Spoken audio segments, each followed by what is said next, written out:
this time.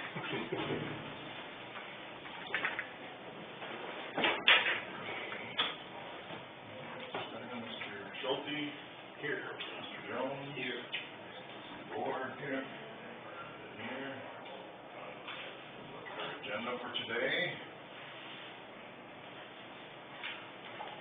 Is there approval of what was posted, presented? Any changes in the agenda?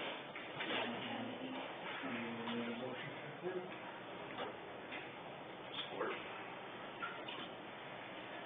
Motion by Board, support from Schulte to approve the December 10 agenda. Any further discussion? All those in favor of approval, signify with aye. Aye. All those opposed, same sign. Minutes from our last meeting.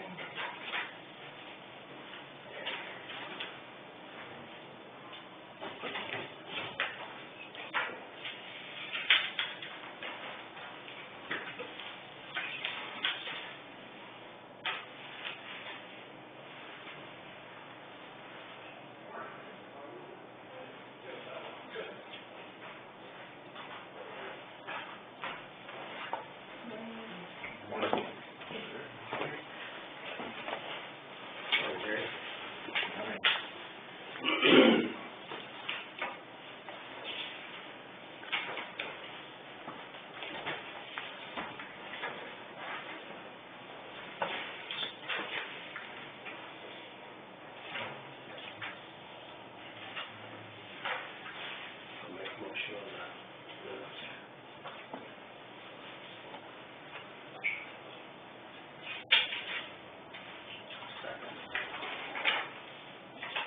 From Schulte, support from Jones to approve minutes from November 26th. Further discussion? All those in favor of approval, signify with aye. Aye. All those opposed, same sign. Consider appointment for Veteran Affairs Commissioner. She had something to present. We had 5 applications, guys. I included the apps with it. Little packet thing that you have there. I know you're busy this morning, but I want to just go over real quickly and tell you what the board was really looking for in a Veteran Affairs Commission. The first one is compassion. What I mean by that is a lot of the decisions they make are when a vet comes to us for financial aid, and sometimes there's a lot of reasons not to help that vet. But we go back to our mission statement, help veterans. So there's counties that if a vet comes in for help, they almost make them pay it back. In fact, they actually pay it back. Some of the things they pay it back. We're not a judge and jury. So number one is we were looking for somebody that was very understanding and compassionate towards their vet. Number 2 was awareness of our vets. Previously, already some action like facial cheating, Richardson, simply not from knowledge, so we knew just about all the vets in the county. And that's very, very helpful in a lot of decisions that we make. So, that was the second one. Number 3 was availability. In the olden days, how it worked was someone needed assistance, they would come to our commissioners meeting. Commissioners make those decisions, I don't. Anymore, it's evolved into, they call me on Wednesday afternoon and say, hey, Craig, you're going to shut my juice off tomorrow. My LP tank is empty. So I have to call these guys, and I verify everything, call them, see what they want to do. So it's important that I can get a hold of them, and one of our commissioners goes to Florida for a couple months in the winter time, so we needed, I have to have 2 per meeting, so we needed someone that was going to do it. Anyway, we had 5 applications. They were all very qualified. Any one of them would have been veterans and great commissioner. The board decided yesterday it was their decision to recommend you folks that Bob Fry be nominated to be approved as a Veteran Affairs Commissioner. It was not an easy decision for us to make. It took a long time to do that because there was pros and cons to all of it. We all know Bob. He's got a good heart. He's aware of, he knows everybody in the company. So that's no problem. And he's, I just want to make those 2 guys if I want to know about anything at all. I don't have a problem with that, but I thought, did you want to keep my information? Yes, that was a big deal, Mike. But Again, folks, you guys made this decision, Bob knows Oh, yeah. about everybody in the county, and I know this is that scene of the law, so Yeah, I don't have a problem. that was the main, I think, thing. If it would have been for that, yes, absolutely. This isn't subject to gender equity as other boards are urged to do, or? We had a lady apply, and we talked about that, age and gender. They went with who they thought was best qualified. Okay, I'll make a motion for that.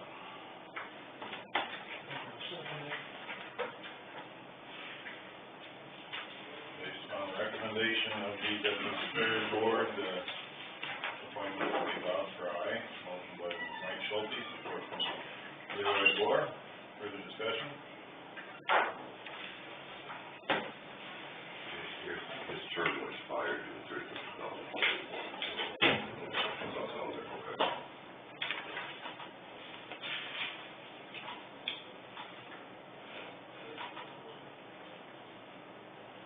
Any further discussion? All those in favor of that appointment, signify by aye. All those opposed, same sign.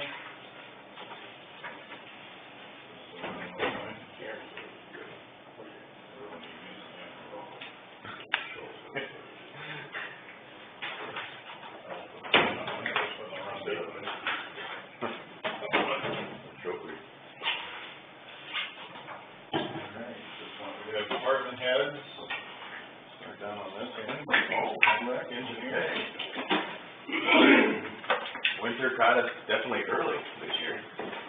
Really, the last month has been about winter more than anything else. We're in full swing. Had to actually order more salt and mix more salt because it's been going kind of quickly actually our supplies. We did complete most of our construction projects that we had planned this year. I did lose about a month of construction season that I wasn't really planning on, but that's the way Mother Nature works some years. We did finish some repair work on that low water crossing south of Sibley. We also did that patch right before it was the very bitter end there right by the hospital road. We finished most of our again work that we had planned, during the construction season. Moving forward, we have a lot of bridge repair work for next spring. And some chip seal work that we're going to be doing as well on the remaining of our 38 miles that we have left in the county. Regarding, let's see here. We've rescheduled our family vacation that we had to cancel due to a death in the family, so we never ended up leaving there over the Thanksgiving time frame. So we'll be actually flying out, gone next week, so all that next week. And I fly back in on a Monday, actually, right before Christmas, when I fly back in. So I'll be gone all next week and that following Monday for a family vacation that got rescheduled. Tyler Avenue project, that's on hold until next spring. But all the word is that they'll be there first thing and they'll be finishing that road. Obviously we had our large paving job. We had a lot of success with that. We actually received an award last week. Mike Schulte and I went down and received that award. And actually this is the little trophy we got, but that's what we get. I don't know if you want to pass it around. We didn't get any money though, but we got the accolades or whatever. So that was a success for the county. I think it speaks a lot to the board too because of your support, the secondary road department, engineering department, in pulling off such a large project like we did. So I just really thank you for your involvement, everyone's involvement here at the county. What surprised me is we got runner-up on a different one, I never caught it, the guy beside me caught it. Yeah. No cash there either, no. No cash, I know. No, we got food. But we saved a lot of money with what happened there too. We saved a lot of money on that project because of that project. We're still working through documentation on a lot of the damage that we had from flooding. but we did get that funding for that bridge just outside of Sibley, so we're working on the design of that bridge as well for next year. And that'll probably be let, sometime in the summer. That's a tied project with Dickinson County, so we have to coordinate with them, so it's gonna go whenever their project's ready as well. It's like a tied project, the way it works. So whether that's gonna be built kind of late next year, like in the fall, or if it goes through the winter or the following year, construction timeframe is a little bit unknown at this time. Yeah, that's really all I have. Winter's the big thing right now. Blowing snow, and it's been, worked a lot of hours already on that. Hope we get a little bereavement. It could impact our budget. I wanna give you a pat on the back. The first snowstorm we had, I went to Sioux and Lyon County, and everybody in that county was cussing about you guys. I know. It was way worse than I know, and you can't please everyone, I mean, because even in our ordinance, we can't, we're limited in what we can do, and, at some point, it really comes down to how much money we're actually able to budget and spend for that. We'll pat you on the back. Thank you. I caught a few times, and I said, just drive west. Just drive somewhere else. It's not as good, so. And hopefully the guys get Christmas off. I They know. didn't get Thanksgiving. They didn't get, yeah, they worked almost every day. They did get, just that day they got to have the Thanksgiving dinner, but other than that, they had to work every single day, that whole weekend, yeah. Yeah. But it goes with the territory. Mm-hmm. Thank you. Good morning. Lots going on. One thing I've been doing a lot of in the last couple of months is meeting with major employers, and I mean, everybody is so concerned about retiring workforce.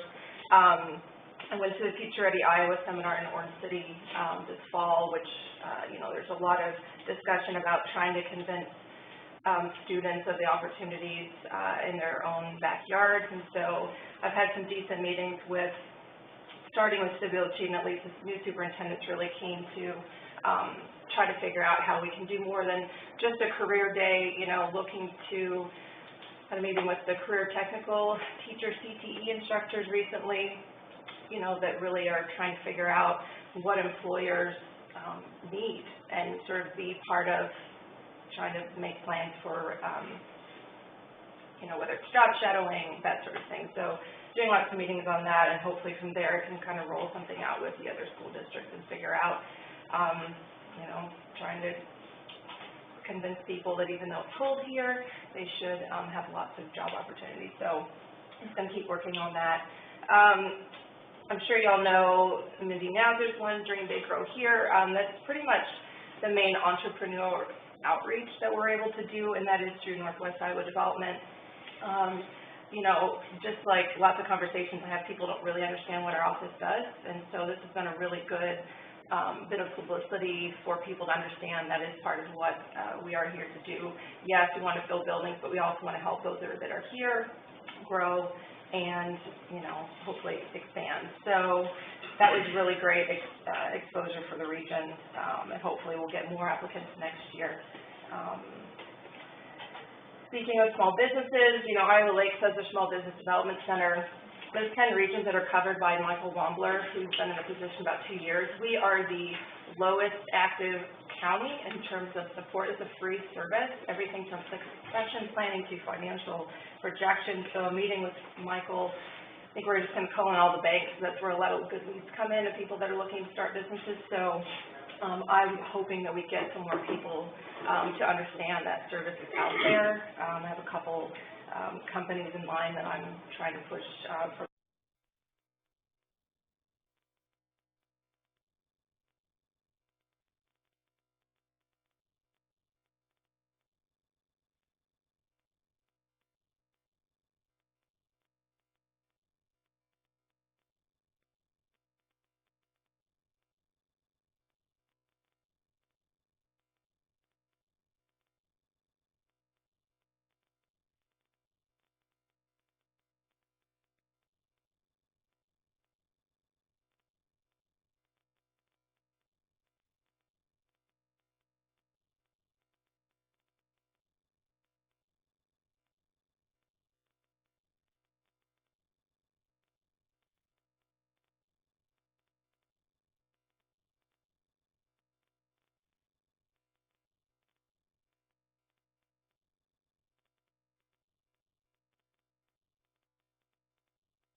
with aye. Aye. All those opposed, same sign.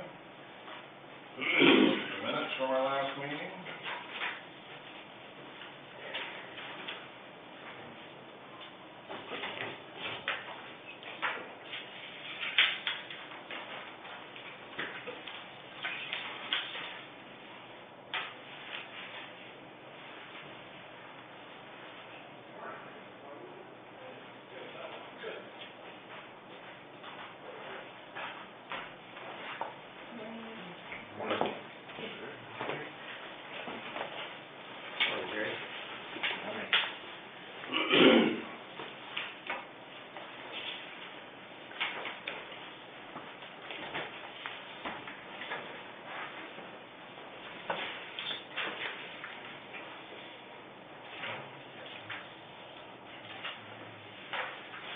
I'll make a motion on that. Minutes.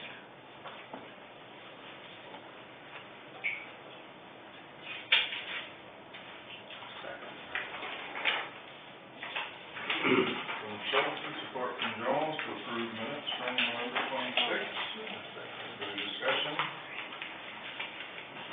All those in favor of approval signify with aye. Aye. All those opposed, same sign. Consider appointment for Veteran Affairs Commissioner. You have something to present? And we had 5 applications, guys, I included the apps with the little packet thing that you have there. I know you're busy this morning, but I wanna just go real quickly and tell you what the board was really looking for in a Veteran Affairs Commission. The first one is compassion. What I mean by that is, a lot of the decisions they make are when a vet comes to us for financial aid, and sometimes there's a lot of reasons not to help that vet. But we go back to our mission statement, help veterans, so there's counties that if a vet comes in for help, they almost make them pay it back. In fact, they actually pay it back, sign the things, they pay it back. We're not a judge and jury, so number one is we were looking for somebody that was very understanding and compassionate towards their vet. Number 2 was awareness of our vets. Previously, argued some action like Faithful Cheaton, Richardson, Sibley, and I'm from Melvin, so we knew just about all the vets in the county. And that's very, very helpful in a lot of decisions that we make, so that was the second one. Number 3 was availability. In the olden days, how it worked was someone needed assistance, they would come to our commissioners meeting.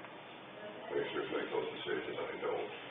Anymore, it's evolved into, they call me on Wednesday afternoon and say, hey, Craig, you're gonna shut my juice off tomorrow. My LP tank is empty to you. So I have to call these guys and I verify everything, call them, see what they wanna do. So it's important that I can get a hold of them, and one of our commissioners goes to Florida for a couple months in the winter time, so we needed, I have to have 2 per meeting, so we needed someone else in here. Anyway, we had 5 applications, they were all very qualified, any one of them would have been veterans. The board decided yesterday, it was their decision to recommend to you folks that Bob Fry be nominated to be approved as the Veteran Affairs Commissioner. Not an easy decision for us, actually, it takes a long time to do that because there was pros and cons to all of them. We all know Bob, he's got a good heart, he's aware, he knows everybody in the county, so that's no problem. And he's, I just one of my go-to guys, if I want to know about anything, I call him. I don't have a problem with that, but I thought, did you want to keep my information? Yes, that was a big deal, Mike, but again, these 2 guys made this decision, Bob knows about everybody in the county, and not only just the vets, he knows them all, so. Yeah, I don't have a problem with that. That was the main thing. If it wouldn't have been for that, yes, absolutely. This isn't subject to gender equity as other boards are encouraged to do, or? We had a lady apply, and we talked about that, age and gender. They went with who they thought was best qualified. Okay, I'll make a motion for that.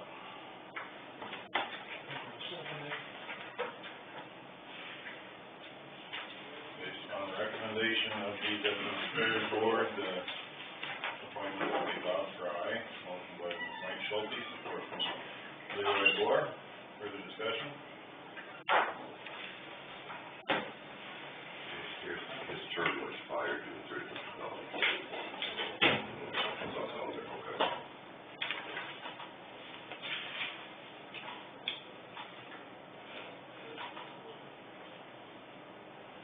Any further discussion? Is all those in favor of that appointment, signify by aye.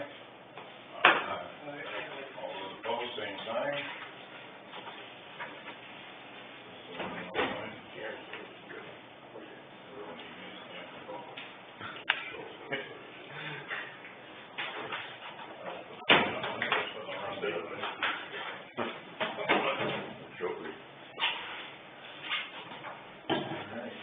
We have department heads. Start down on this end. Homework, engineering. Winter caught us definitely early this year. Really, the last month has been about winter more than anything else. We're in full swing. Had to actually order more salt and mix more salt because it's been going kind of quickly actually, our supplies. We did complete most of our construction projects that we had planned this year.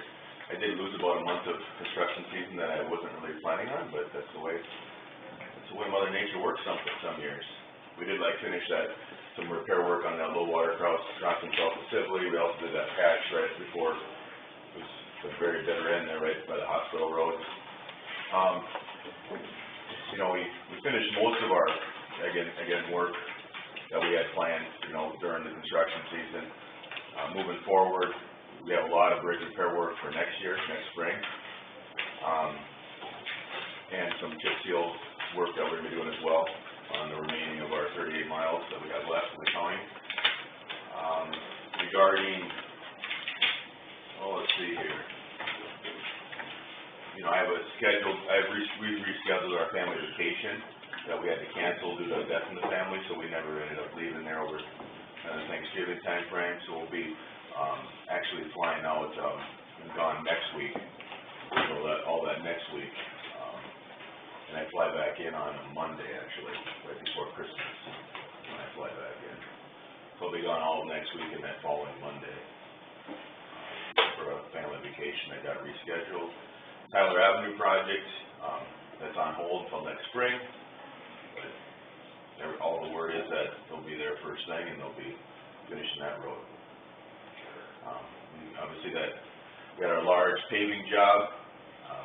We had a lot of success with that. We actually received an award last week. Mike Schulte and I went down and received that award. And actually this is the little trophy we got, but that's what we get. I don't know if you wanna pass it around.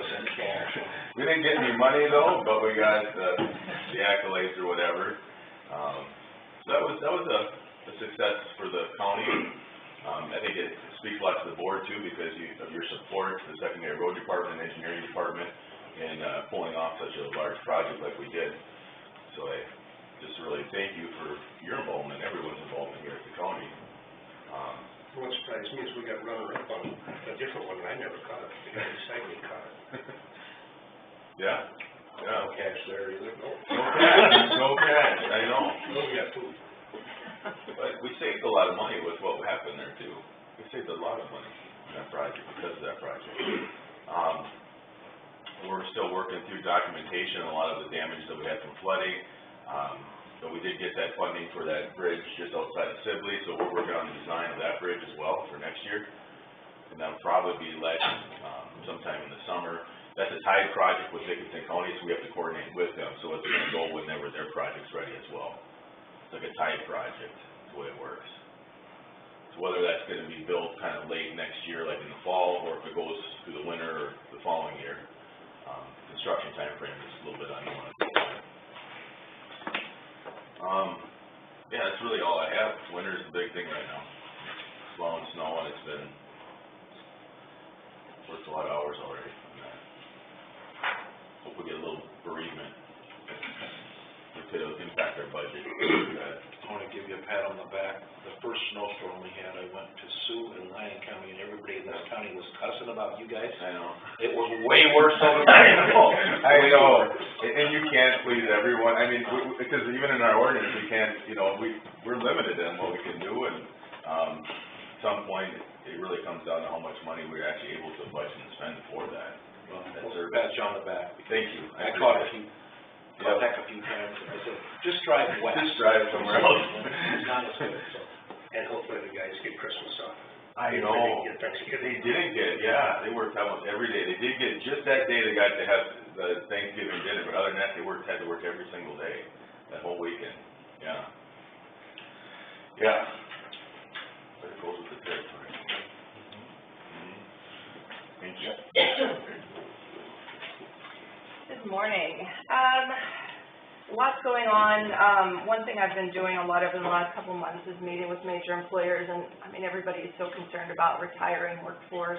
I went to the Future Ready Iowa seminar in Orange City this fall, which, you know, there's a lot of discussion about trying to convince students of the opportunities in their own backyards, and so I've had some decent meetings with, starting with Sibyl Cheatham, at least the new superintendent's really keen to try to figure out how we can do more than just a career day, you know, looking to, had a meeting with the career technical teacher CTE instructors recently, you know, that really are trying to figure out what employers need and sort of be part of trying to make plans for, you know, whether it's job shadowing, that sort of thing. So doing lots of meetings on that, and hopefully from there I can kind of roll something out with the other school districts and figure out, you know, trying to convince people that even though it's cold here, they should have lots of job opportunities. So I'm just going to keep working on that. I'm sure y'all know Mindy Nauzer's one, Dream Day Grow Here. That's pretty much the main entrepreneurial outreach that we're able to do, and that is through Northwest Iowa Development. You know, just like lots of conversations I have, people don't really understand what our office does, and so this has been a really good bit of publicity for people to understand that is part of what we are here to do. Yes, we want to fill buildings, but we also want to help those that are here grow and, you know, hopefully expand. So that was really great exposure for the region, and hopefully we'll get more applicants next year. Speaking of small businesses, you know, Iowa Lakes has a small business development center. There's 10 regions that are covered by Michael Wombler, who's been in a position about 2 years. We are the lowest active county in terms of support. It's a free service, everything from succession planning to financial projections. So a meeting with Michael, I think we're just going to call in all the banks. That's where a lot of good leads come in of people that are looking to start businesses. So I'm hoping that we get some more people to understand that service is out there. I have a couple companies in mind that I'm trying to push for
Michael to get some expertise,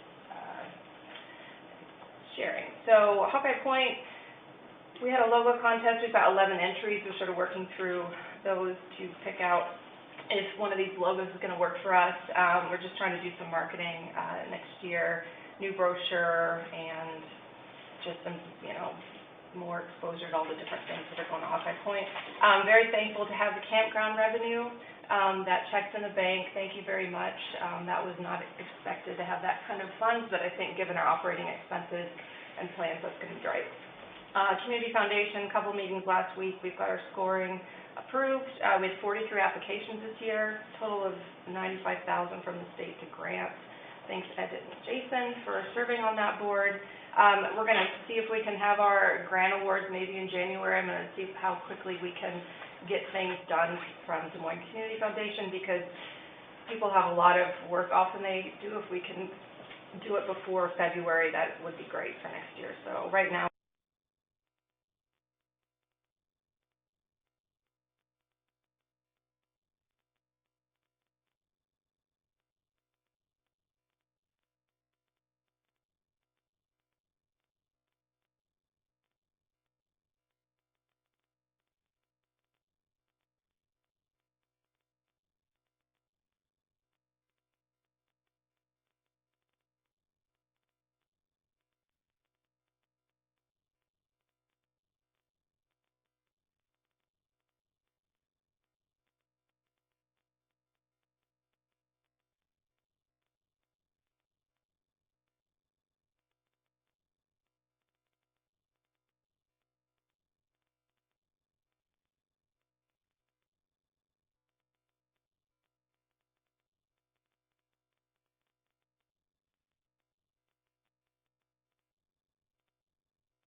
Michael to get some expertise, sharing. So Hawkeye Point, we had a logo contest. We've got 11 entries. We're sort of working through those to pick out if one of these logos is going to work for us. We're just trying to do some marketing next year, new brochure, and just some, more exposure to all the different things that are going on at Hawkeye Point. Very thankful to have the campground revenue. That check's in the bank. Thank you very much. That was not expected to have that kind of funds, but I think given our operating expenses and plans, that's going to be great. Community Foundation, a couple meetings last week. We've got our scoring approved. We had 43 applications this year, total of $95,000 from the state to grants. Thanks Ed and Jason for serving on that board. We're going to see if we can have our grant awards maybe in January. I'm going to see how quickly we can get things done from Des Moines Community Foundation, because people have a lot of work often they do. If we can do it before February, that would be great for next year. So right now, I think we're set for February 4th as a tentative date. I did email you about the foreign trade seminar. That's January 6th. Michael Naig will be there talking about foreign trade zones. So if you're able to go, I did send you the registration link, but just let me know if you've got questions on that. It will be 3 of those foreign trade seminars next year. That's it. Nick?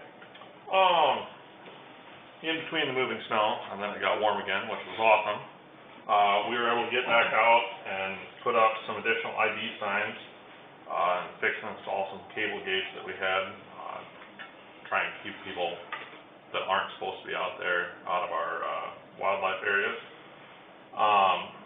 We were able to finally finish up the mound project, which has been out there for a while. The panel finally came in, the bracket finally came in, so we got out there, got that up. It actually looks really nice out there. All involved with that was the panel that we had designed to kind of feature what the geological and local history of the mound was, and then we put a new flagpole out there, and then a memorial bench to the Shuttleworth family, and then a new ID sign. So it's not obviously ideal to go out there and look at it today, but I would encourage you, when it would warm up, to go out there and look at it, because it looks pretty nice. We've been busy with lodge rentals over the holidays, and kind of through the last month, people have been using our lodge, which is good. We've been working to try and mouse-proof it, which is proving to be a challenge. Apparently it's a nice warm place and they like being in there. So, I've been splitting a little firewood, starting budget stuff. I've been working on my annual report, which I will be presenting to my board tonight and then to you guys probably on the 23rd of December. And then we also wrote a grant to armor the shoreline down in Ashton at the park there. So that actually gets scored tomorrow and we'll find out if we get funded. So, that's all I've got. Just staying busy with everyday things, driver's license is keeping really busy, especially with the real IDs. I think we have at least 10 just real IDs coming in a day lately, so everybody's hearing about that now and coming in. End of the year renewals, we're staying busy with that as well.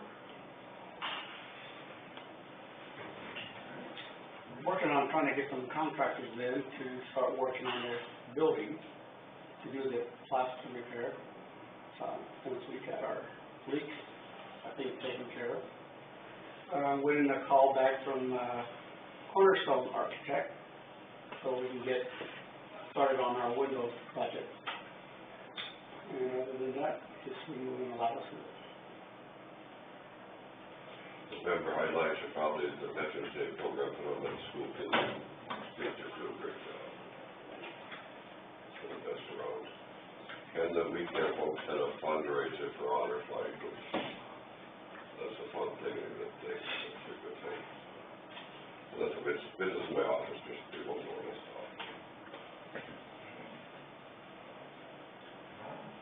Well, last week we had a pretty busy start to our week with motion day, juvenile day, both being, I'd say, a little busier than usual.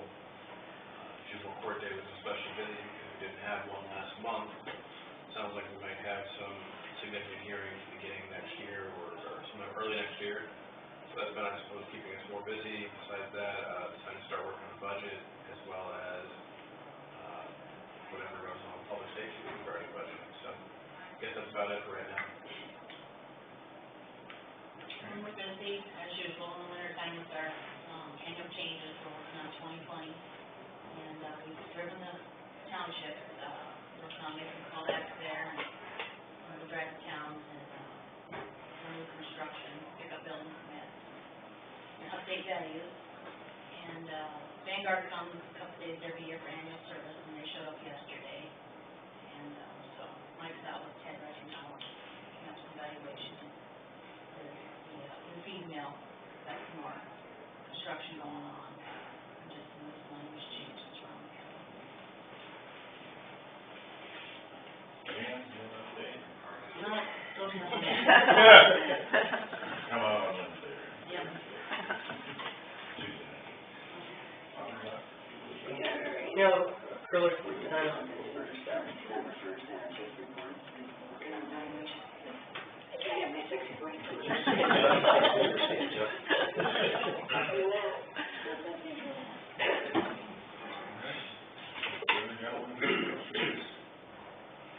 Thank you, guys. Doug Owen, provider.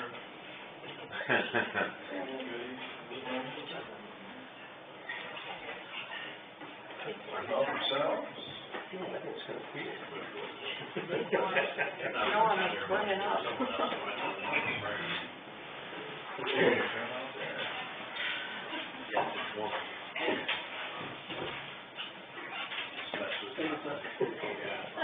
Thank you, Rochelle, for reminding me to stop by.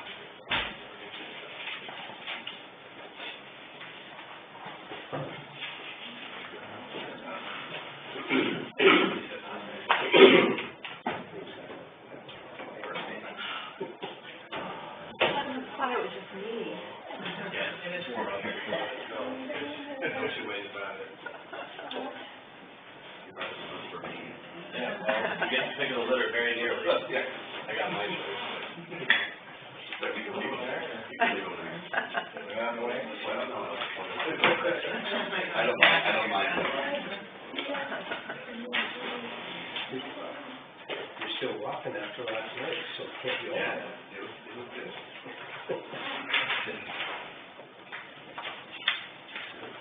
The request to consider participating with the hospital and city on to, consider this First Children's Finance proposal. That list to come if you want to provide some background information, or if we have some questions.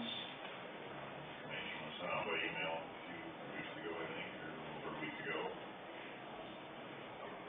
What all is that market study and all this?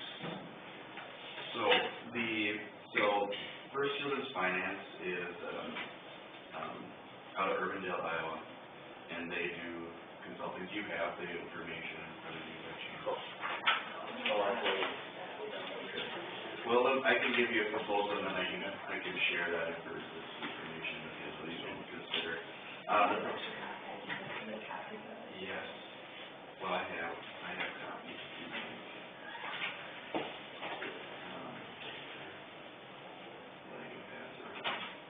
There's two pieces here. The first one is the proposal, and the second one is the Iowa Child Care Resource and Referral, their information. So I just would like the board to be aware. So Iowa Child Care Resource and Referral did a study for Osceola County, and in 2012 there were 262 total number of child care spaces. And in 2017, there were 190, which is a 27% decrease. So that's where this is coming from. Is we're seeing demand for services for Osceola, for Bright Beginnings of Osceola County increase, as there are quite a few kids on the waiting list. So with that, we were recommended to reach out through Iowa Child Care Resource and Referral to reach out to First Children's Finance. And so what they provide is two fronts. So they provide a child care market study, and this is a third-party in-depth child care market study with surveys of local child care needs, review of existing supply resources, and child care supply gap analysis for Osceola County. The second part of their help is they will incorporate the market study into the development of a strategic plan for child care that establishes priorities and goals for addressing the future of child care in Osceola County. On page 3, section 4, the proposed activities, would walk you through all of the activities that they would perform under this analysis. Component is research. They would include surveys to local employers and parents to determine how child care affects the groups, identifying specific gaps and opportunities. They will also provide survey content, provide guidance prior to dissemination, and support during dissemination. Once the market analysis is complete, they will facilitate a strategic planning process that focuses on addressing Osceola County's child care needs. So, under our, if you remember, the Bright Beginnings of Osceola County came about because of an agreement between the Board of Supervisors, the city, the school, and the hospital. So, I want to make sure that this group is included as we move forward with assessing the needs for the county. The amount, if we split it 4 ways, is $3,281.25.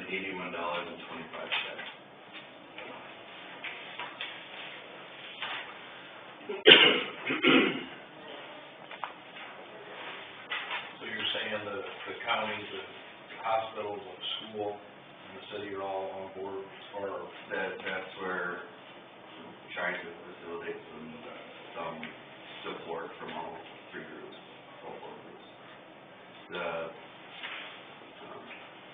The school has so they're interested.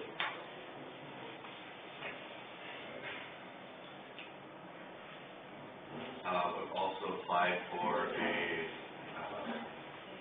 economic development grant through foundation for this study as well. So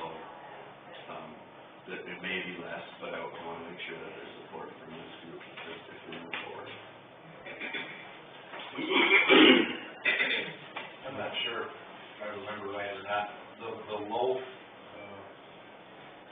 Estate. estate, Yep. were you guys talking about using that for some kind of child care deal? No, we had some remodeling projects that we had to do at our facility, for chemotherapy services, so we use, that, for that function.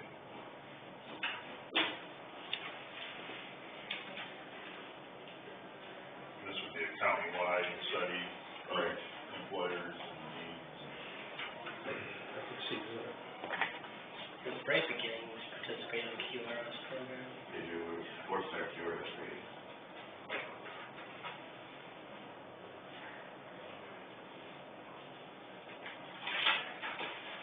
So they'll encompass a survey in, like, every town around the county? Yeah. Yep.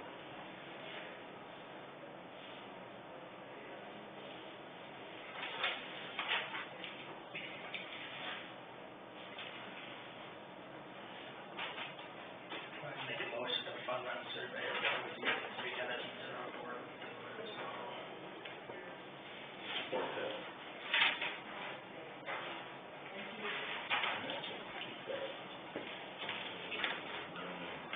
Certain line that this would work to fall in, Michelle?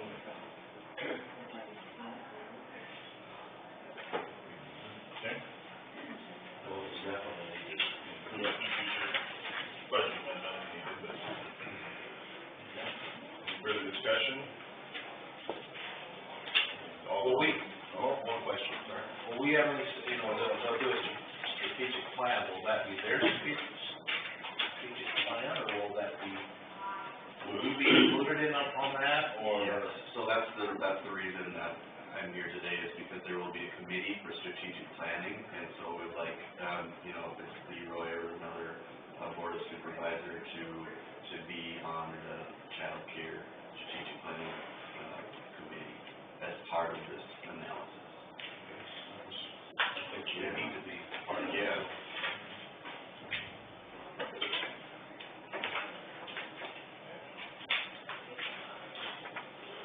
All those in favor of the motion to approve it with participation by all four entities, signify with aye. Aye. All those opposed, same sign. Thank you. Thanks.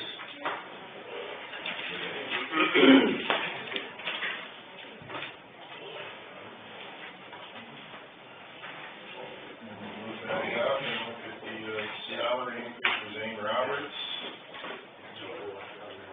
I'll make that motion.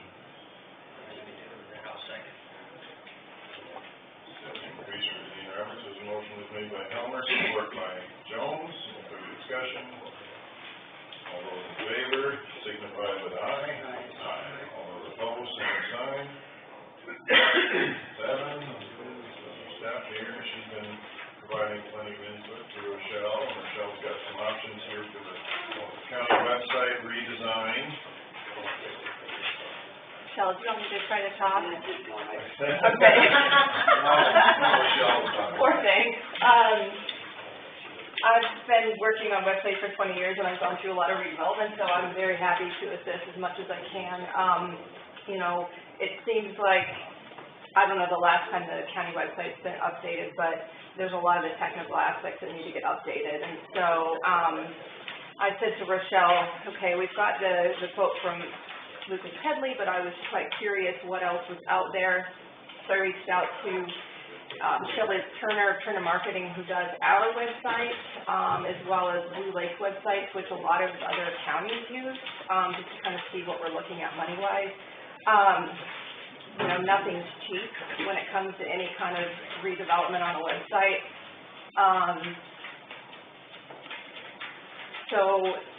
We have Community Integrator for the Economic Development website, which is not very costly to create any website, but we pay $110 a month for basically being able to use that software plus support. I don't know how long I'm personally going to want to do that. I don't like that, but that is the agreement that I walked into. Seems a lot of money for ongoing. So I probably wouldn't recommend that for the county. You know, Blue Lake website, so I had a nice chat with Anitra Larson, she's done O'Brien County, Dickinson, you know, really very nice websites, but, you know, cost-wise is $2,500 to $2,900 for her estimate. Rochelle and I talked to Lucas probably last week. His quote was $1,600 to $2,000, and his quote really wasn't very clear in terms of, is it a whole new redesign? Is he literally just looking at updating some of the technical things like coding and JavaScript? So we had a chat with him. I said to him, you know, I can help transfer the content. I mean, there's a lot of old information on there. It would be much easier for us to pick and choose and then sort of restructure the navigation. And so I said to Lucas, surely that can help cut the estimate down. And he kind of said no, which, all right. I still don't quite agree with that because I think that, you know, we don't want him moving everything over. So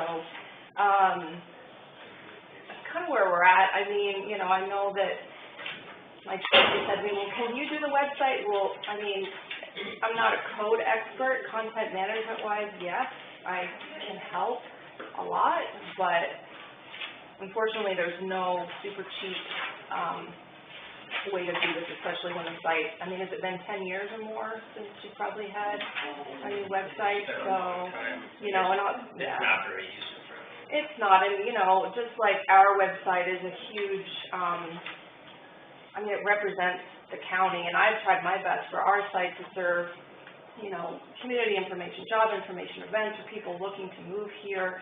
And I think the same goes with, you know, the county website. It's really important that it's mobile friendly, that visually it's better, that it's laid out differently. So unfortunately, there's just no bargain price for it. It's an expense, but like I said, I'm happy to help as much as I can. I've done a lot of these. It's just that's sort of what we've looked at for quotes so far. But it doesn't look like it's an apples-to-apples comparison of what they're offering to do, so it's hard to say which one would be the better deal. Right, because Lucas, you know, I mean, he is how many years has he done the county website? Quite a long time. Right. You know, and he does this on the side. I know he's done the City of Sibley's new site. So I've kind of looked at what he's used for, like the calendar, because I think that's a big thing Michelle and I talked about, is making sure every meeting that the county has, that it's easy to find the information. You know, right now everything seems to just add this long list on the website, which to me is not great. But yeah, for Blue Lake website, I mean, that is a whole new, so it's definitely not the same as what we've got the quote from Lucas. So, you know, I think they're both possibilities. It's just, yeah, I know that this isn't something you guys have budgeted for, but just like any kind of software, you know, like Windows 7, you know, it's kind of like that. I mean, the current website is just not supported anymore, so. Is there any other local places around, like Scotts or anywhere else that does web design?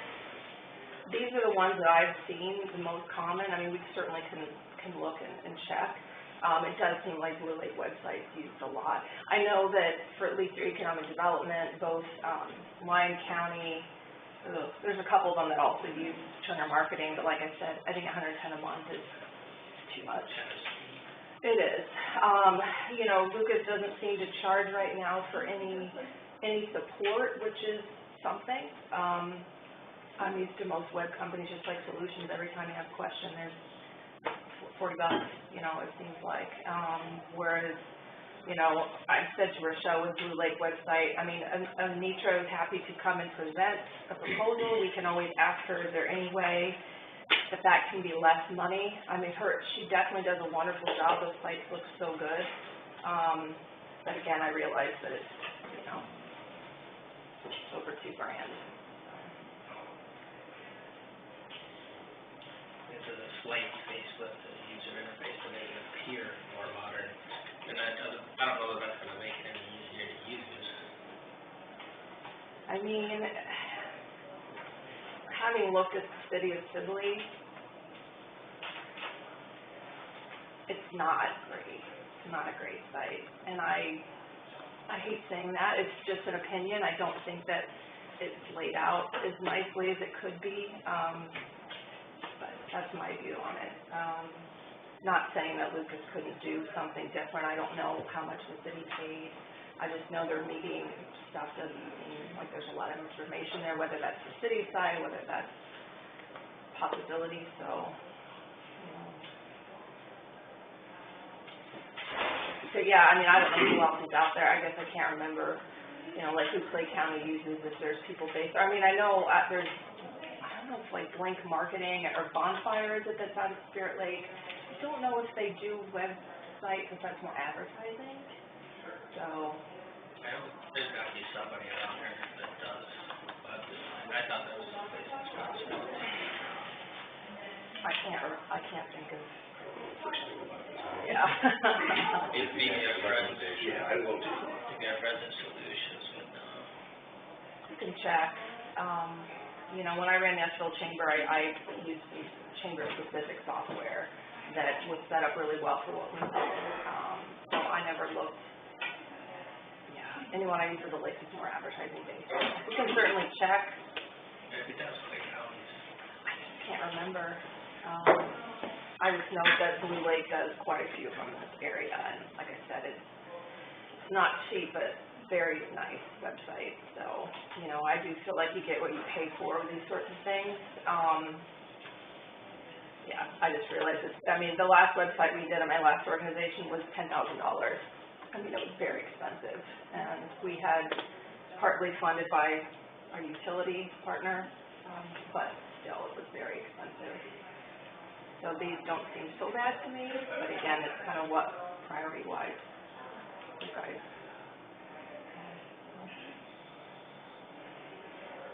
I think Lucas did say it was, time-wise, it was gonna be kind of lengthy, and I don't know if that's because he's part-time.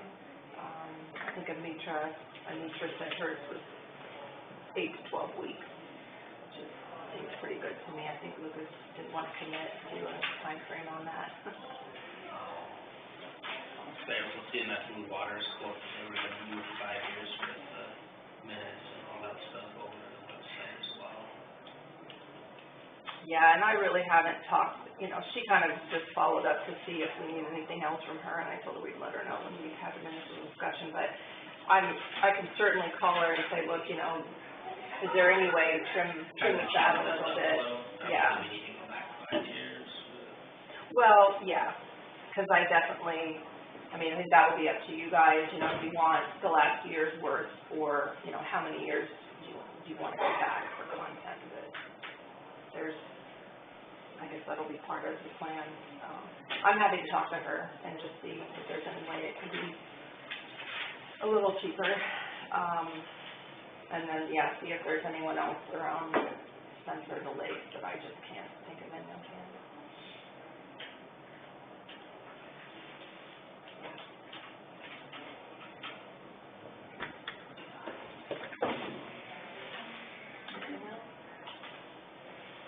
That's it. Look into it a little further, see if there are other options out there that. Like I said, I'm happy to help as much as possible. I've done so many that I actually kind of enjoy them, so, you know, it's definitely an important thing to do. Just want to make sure that, yeah, we can find something that's financially going to be possible. Do we have to be compliant? Oh, that's something that I never even realized existed with websites, that, you know, just like going into a business, apparently there is some compliance with ADA with the website, which I never understood what that even meant. Has something to do with colors and different things like that. So whether we do that or not, I mean, I've never heard of anyone suing a company for not having an ADA compliant website, but that is something that Anitra's added on. Didn't know that. We certainly don't have, no site I've ever worked on is ADA compliant, so I think that just, I mean, she's very thorough. I think you know so much about it, you should just design it. Yeah. There you go.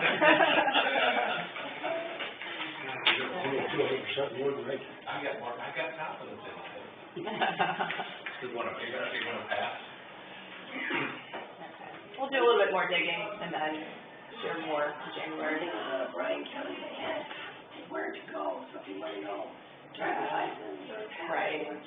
just click on it. It was really, really well laid out. And with, we audited those. Yeah, he said it.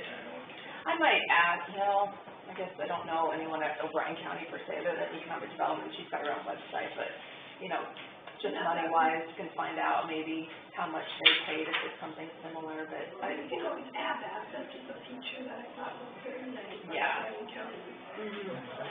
Yep. Yeah, it's a really nice, they do a really good job, so. I really appreciate Stephanie's help on this. Thank you. You're welcome, it's easy, all right, I'll report back.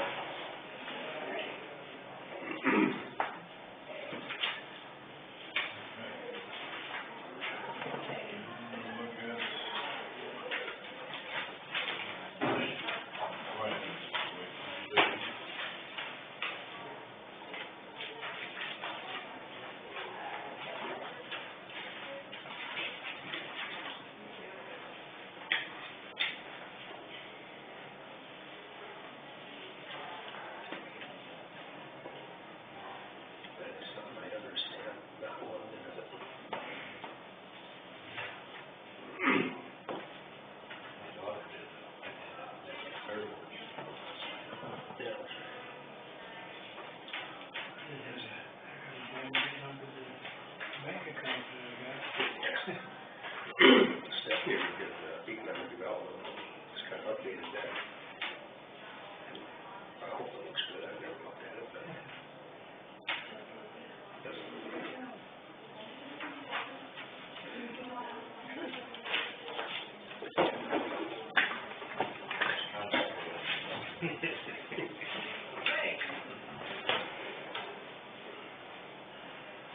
You're looking around way too quick.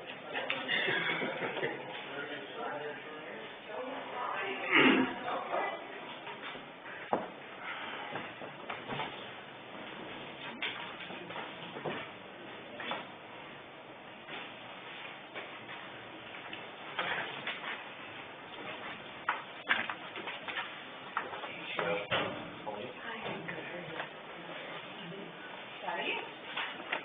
All right, I'd like to introduce myself, Mary Earl from the Sibley Public Library in downtown Sibley here, and the 4 libraries in the county are here this morning to do something a little bit different this year. We're just going to tell you about 1 or 2 things that have happened at our library this past year that we felt have been really successful. We all pretty much do the same programs every year, so instead of reiterating those every year, we're going to try something a little different this year. So I want to tell you about our Sibley Public Library Iowa Day that we had in August.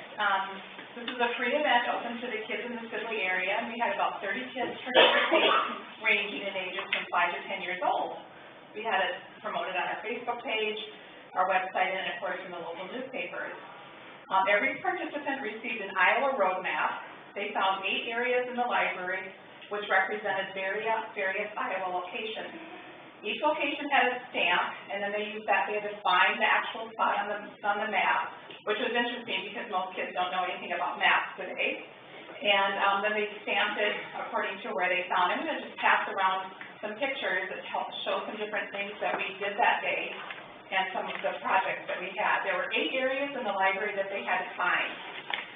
One of them was Mason City. That's Meredith Wilson's boyhood home. This was located in our Iowa study room. And we had a soundtrack and music man going, and they got to play different instruments. It was just really fun. Another location was Adair. This was located in the lower level puppet show area, and that's where the Jesse James train robbery happened years ago in the state of Iowa. And we also had a Jesse James train robbery puppet show that afternoon, which was a big hit. Eldon, this is located in the main part of the library. That's the backdrop for Grant Wood's American Gothic painting. So as you can see, we had a photo op for the kids to, to show their faces through the American Gothic painting. They loved it. Lamar's, of course, you can't forget about Lamar's, home of Blue Bunny Ice Cream. That was located in the main lobby of the library, and then kids could stop to pick up a Blue Bunny treat on their way out. Indianola, which is known for the National Balloon Classic, this was located in the teen area, and kids could fly a hot air balloon. That was a lot of fun, too. Sac City, which is the world's largest popcorn ball, in case you didn't know. This was located in the children's area, and kids could take a peek at a huge popcorn ball that was made with donated popcorn and a huge inflated ball. That was interesting to put that together. Des Moines represented the Iowa State Fair butter sculpting idea. This was located in our juvenile area, and the library staff competed in a butter sculpting contest, all of us, and the kids were able to vote on their favorite sculpture. The sculptures included an Iowa barn, the state of Iowa, an Iowa book, Iowa corn, and the Field of Dreams baseball.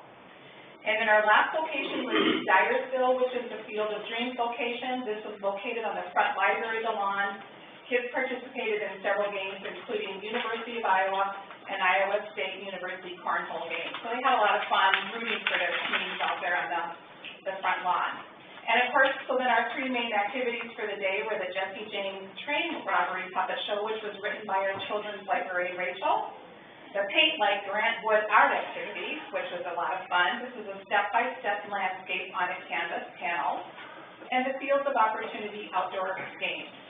As a staff, we wore any kind of Iowa t-shirts that day, fun way to promote Iowa. And then the Iowa road maps, by the way, were free from the Iowa DOT, and the popcorn was donated by a local business, so we just had a few expenses with the canvas panels and the ice cream bars. And of course, the 5 pounds of butter, which we used for our butter sculpting. And all of the paints and the ink stamp pads and all those were courtesy of the library. And then I just wanted to quickly tell you about one other thing that is new to the library this year. We have been collaborating with the McCollum Museum, and you can pass these around too. This is a fun bookmark that we have designed at the library, featuring our hours and their hours, and we've done a fun collaboration display. We did that during the month of November, kind of promoting the Legion building here. We have a bunch of artifacts and things down at the library. You probably saw the information in the Gazette. That's all I have for you guys. I want to tell you a great big huge thank you for how you supported the Sibley Public Library along with the other libraries in the county. We appreciate your financial and your great attitudes that you have about using our libraries. Thank you very much, and I believe Evan next to the Ocean Library. All right. I'm Debbie, work for the Ocean Library, and I guess Tim's going to touch base on things we did, but I think the highlight for our year was our summer reading program. We had an average of 22 kids every week for a summer reading program, which was outstanding. That was on rockets and spaceships, and so that was a lot of fun for the kids. And then in October, we had Lynn McCann come talk to us about field visiting camps that were in Iowa. And that we had over 50 people attending to our library for that. And one gal even traveled 110 miles to come see our library to listen to her speak. It was a lot of fun, a lot of entertainment, and a lot of conversation. It was very informative. So that's about all I'm going to say. Thank you.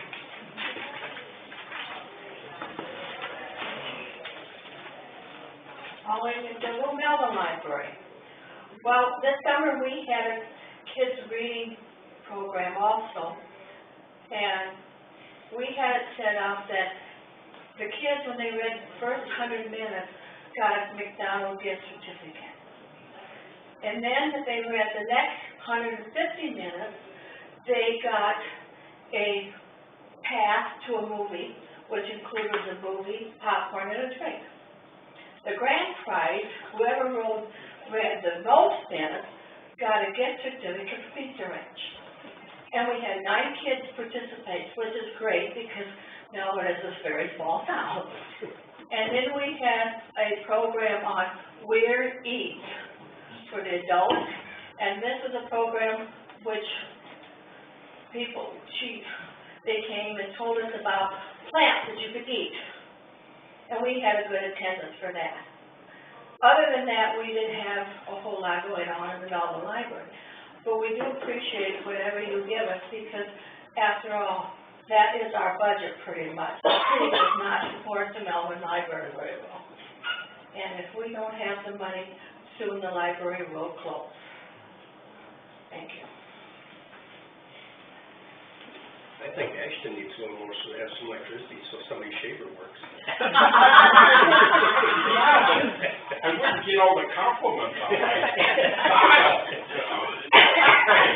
I've only had this now since, you know, 1981, something like that. So it's 40 years old, I can't shed it as such.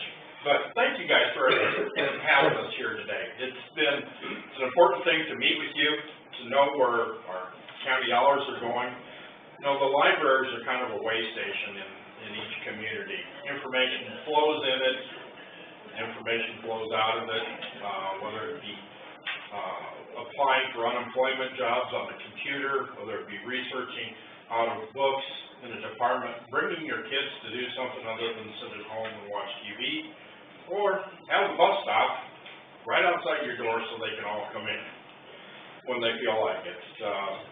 Sometimes we feed them because there's not enough food to go around. And sometimes we're shoulder to cry on because somebody else is there for them, and they know that they can come in and see a friendly face and a soft voice, and except mine gets a little loud once in a while, but the kids learn to ignore it. But they're important. Libraries are, you're going to see them change. You've been around long enough, you've seen electronics come in. And I said to somebody yesterday, what would I have done without texting? I can't believe how often I'm on that little silly little thing. And I think that down the road, when we look back, we're going to say, what would we have done without the libraries? What purpose do they serve? And our libraries are strong in our community. This is just some of the ideas, some of the things that Mary put together that help us share and help us encourage.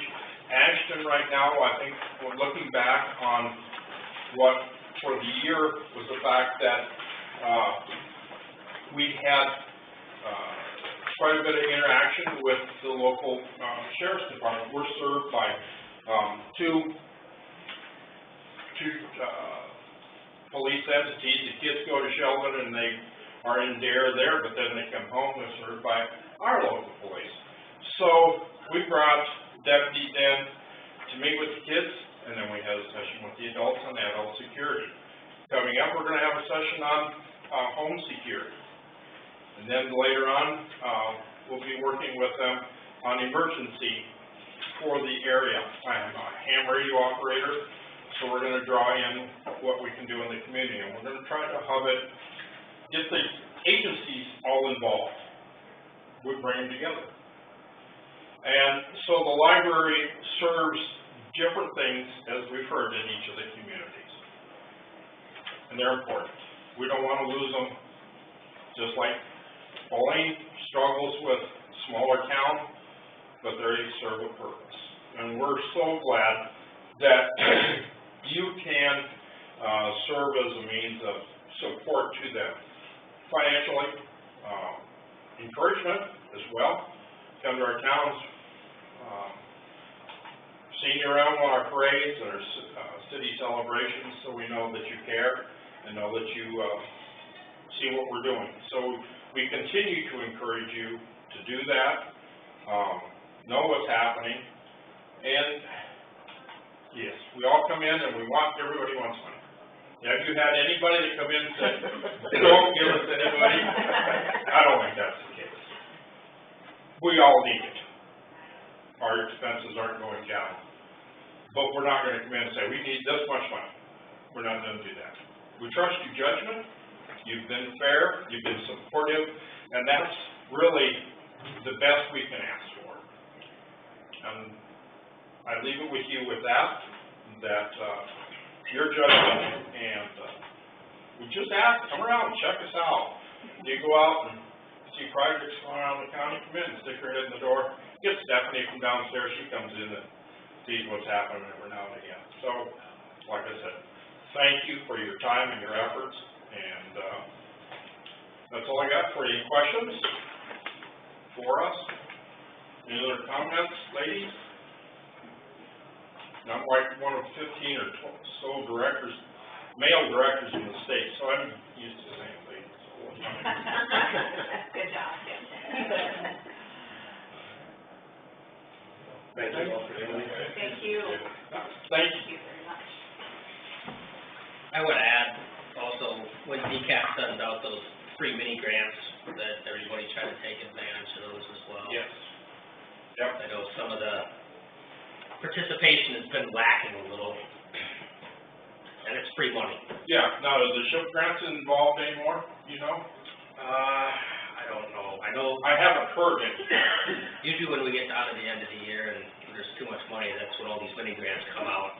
So we're getting down to the end of the year, and I don't know what we'll have, you know, hanging over, but. Well, there's always a need. I mean, we can always find a use for something. We had a computer crash yesterday, so, yes, there's always something. And I know they're good about sending out emails to everybody to let them know that there's money available. Well, we appreciate knowing it, because I did miss the one last year, a year or so ago. Yep. And thank goodness you guys let Brian know, so he can come up. Encourage me. You know? Yeah, try not to miss out on the free funds. Yes, there you go. Great. All right. Thank you very much.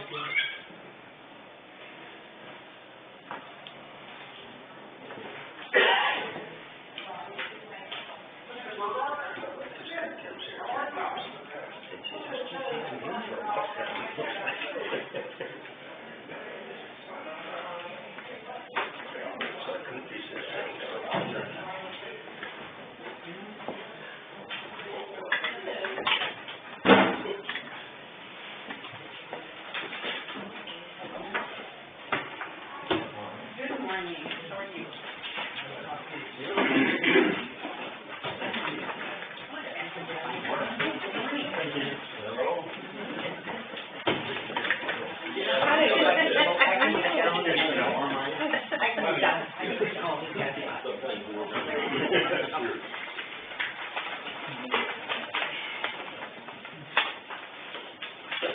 We have our representatives from the Ulster County Historical Society.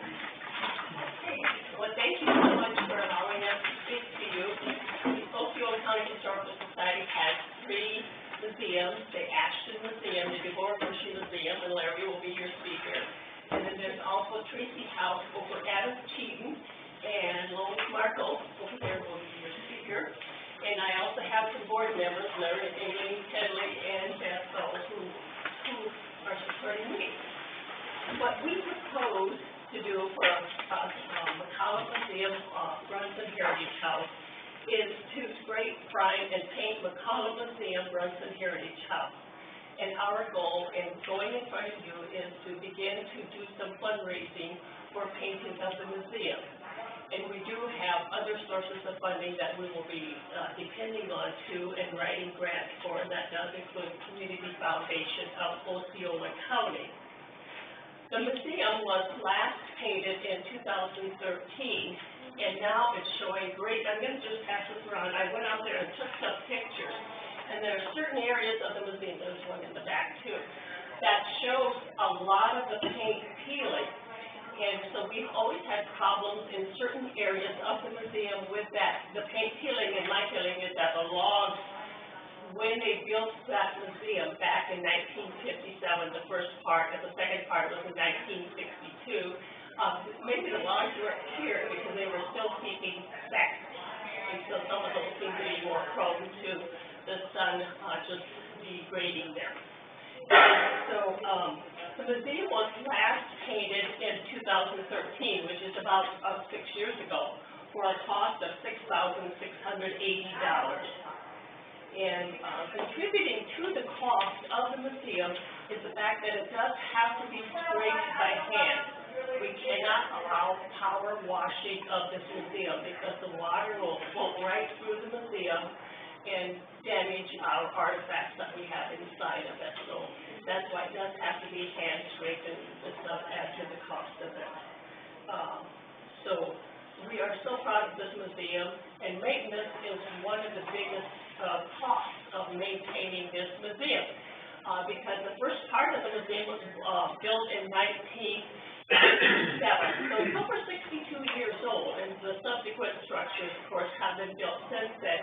But we're proud of this museum, and we want to keep it looking nice. And so there's always maintenance. I think maintenance is everything. If you do not keep your museum or any other building really maintained, it's going to deteriorate faster and faster. So this is why we are going in front of you to request funding for our museum. We are requesting $3,000 for the painting of this museum, and we hope to raise funds through the Community Foundation.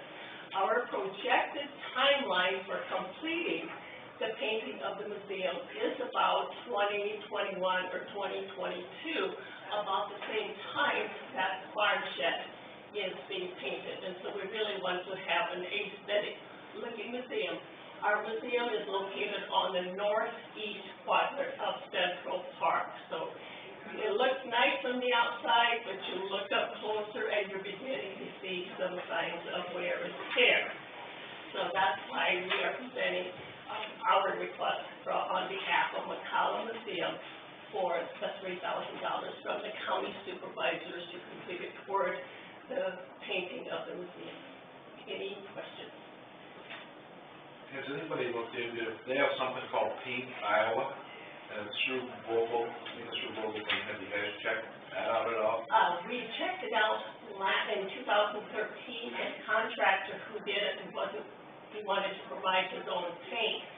But I think we can do a workaround, and their request for funding, or if we write request, it's quite straightforward, and they are able to help us out with some painting, and I think it's half of the painting through this grant will be paid for, so I looked into that. So, and we'll. I know the Buena Vista County Fairgrounds, they painted their whole grandstand there, and they covered all the paint for that. So that's one source of it too, is maybe going to Diamond Vogel, Paint Iowa, to pay for the paint. I do know that, and we do have to talk to the contractor that we had in mind, they like to provide their own paint, but maybe we'll do a workaround on that one. You should be making money off the paint, they should be making money off of the application. So I don't know why it would be an issue too. That's why they want to know. Yeah, we got the number on that one, so this is all I have. So would you like to go back on behalf of Trinity House?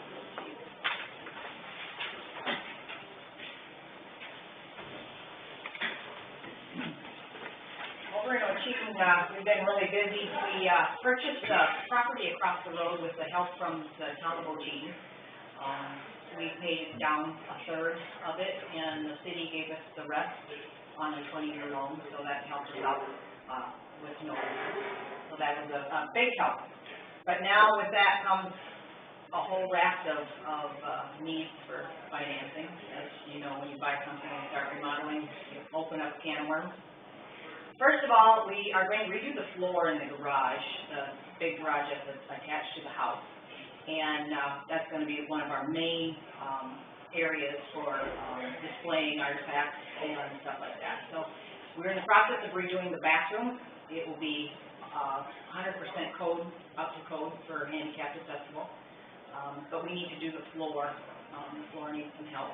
So we're going to do an epoxy floor because we figured that would be one of those things you do once and probably won't have to do again because it's not a ton of traffic on them. So that's about a $5,000 deal. So that's our main one that we need to do. We also need to put some air conditioning units in there, air and heat units that we're going to put in. And they're about, they haven't decided whether we need one or two. They're about $3,000 a piece, I think is what Sam said. We do need to put gutters and eaves on our ag building. We had some water that got in underneath the walls in there, so we need to do some gutter work on there. And I think we had this quote on that, and that was about $3,000. So we're asking for some money from the county here as well. You know, the $3,000 would be helpful in we could spend it in 10 different places, I think. We have gotten a lot of help from the city and stuff like that, and this place is gonna increase our opportunity to let the people know what the history of Osceola County is. We were very surprised, I don't know if any of you made it over, we did a, thing for the veterans and Legion. We did a display at the town hall. We had over 200 visitors that signed the book, and I know there's a lot of people that were there that didn't sign the book. And we heard nothing but good comments about it and how people really connected with it. And a lot of families come in and take pictures, with either their person's uniform or their person standing there or whatever. There was a lot of different people that came in and were connected with that, showed, connection to that. Through that, we got 4 more full uniforms, and that's not just the uniform, that's their duffel bag, their blankets, we've got, I think, for sure, another full World War I uniform. And that happens to be a guy from, basically, I think he's a May City guy, Thornton. Got that, and that came from the McCollum Museum. So, but we've got, like, their gas mask, everything. So but that takes time and space. And that's what our idea is with where our resource room is. We're going to take that and put that into the house. So we need to build the shelving for resources in the house. And then that is going to become our military building. And we're going to have display our military uniforms and our military stuff there.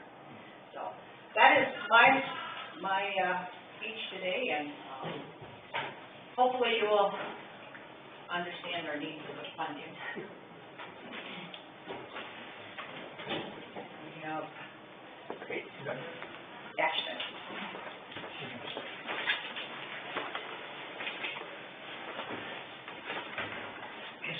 I'm ready to stand. I know a little different approach this morning. I don't know if you remember when the kids were show and tell, and maybe you remember me from last year, I had something to show, and this morning I have something to tell. The next just a little later note is that the boy who was asked by his local band director to march in the local band because they were short a horn player, and this was the first show, and he would like to have the boy march. And the boy consented, somewhat reluctantly, but he got a uniform, and they gave him a really big horn, and he did what he was asked to do. And in the street later on, the guy said, "Boy," he said, "you were really tooting going down that street." And the kid looked at him and said, "I wasn't tooting, I was substituting." And so, on the serious side, Mr. Humkamp was supposed to be here. His wife felt nice this morning. He called me a couple hours ago and said he was taking him into the hospital. So, as a necessity, my presentation might be a bit briefer than the kind of plan. And anyway, actually we have a 2-stall garage on the south end of the property. Right now it's just a storage place. It's got 2 overhead doors in it, and that's about it. It has a new look because we did that a couple of years ago. We could like to do something with that garage. It has a problem with drainage. Last year, I think everybody has a problem with drainage. And so we're proposing to raise that garage up, put a cement floor in it, 5 years coming with the sales, and then down the road, use it maybe even available for viewing some of the things that are, we have stored in there, or some of the stuff that you could have thrown down because of. So that's a quick call this morning to a friend of mine who's a contractor in Ashland, and a cement guy. I said, "Bob, we got a problem. What's it going to cost to raise that garage and put cement floor in?" And I said, "What's cement going for?" He said, "About $100 a yard." And I said, "Well, you know the garage, what do you think?" Well, I said, "If you get some volunteer help, you could probably get $3,500 to do that. Maybe put a walk-in door in it, which it doesn't have. And so that's our long-range goal, is to redo that garage, or get it up out of the water, which we don't have that problem again. And that's why we're asking for that $2,000. And Bob told me $3,500, and I'm sure we can raise make that thing work. But it's down the road. I guess I said it'd be brief, so now it's your turn to ask. Now, remember Bill and Connie in your prayers? Connie has been having some long-range problems.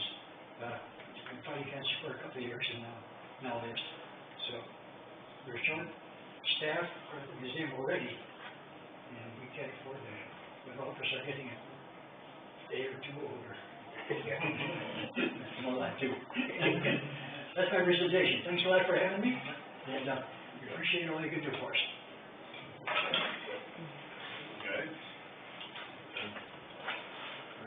Gentlemen? Thank you all for coming. Thank you. Can I share something? After the meeting we had last time with you, one of the suggestions that we do some signage, and this is what our new signs are going to look like. They're all made, they're ready to be erected, but weather kind of took care of that until spring. It'll be double-sided, so it'll be out by the street and one in front of the museum. Screw glass made them for us, yes. They're very nice, so they match all the other parts. I still have a problem with our annual in there. With what? With our annual in there. I still have a problem with that. I'm not that old. Hey, I might have to sneak that out. I think I'm in the same one. Maybe that's what should be used for advertising. Yeah, so much more blank. We are working on a lot of suggestions. Has anybody reached out to Harris to kind of help them out with that project that they're working on? Ochee's been kind of talking with them. I know they've looked into what they were gonna do there, and I think it's probably feasibly kind of out of their ballpark right now. They've got a lot of stuff. I know, there's different people that have stuff that said they wanna, and they have said, you know, we would make a Harris spot in ours, that with the intention that if they ever do get theirs going, we could do that. We've talked to them about that. That was something that we discussed with them. They really, they've asked us a lot of questions on what to do and how to do it.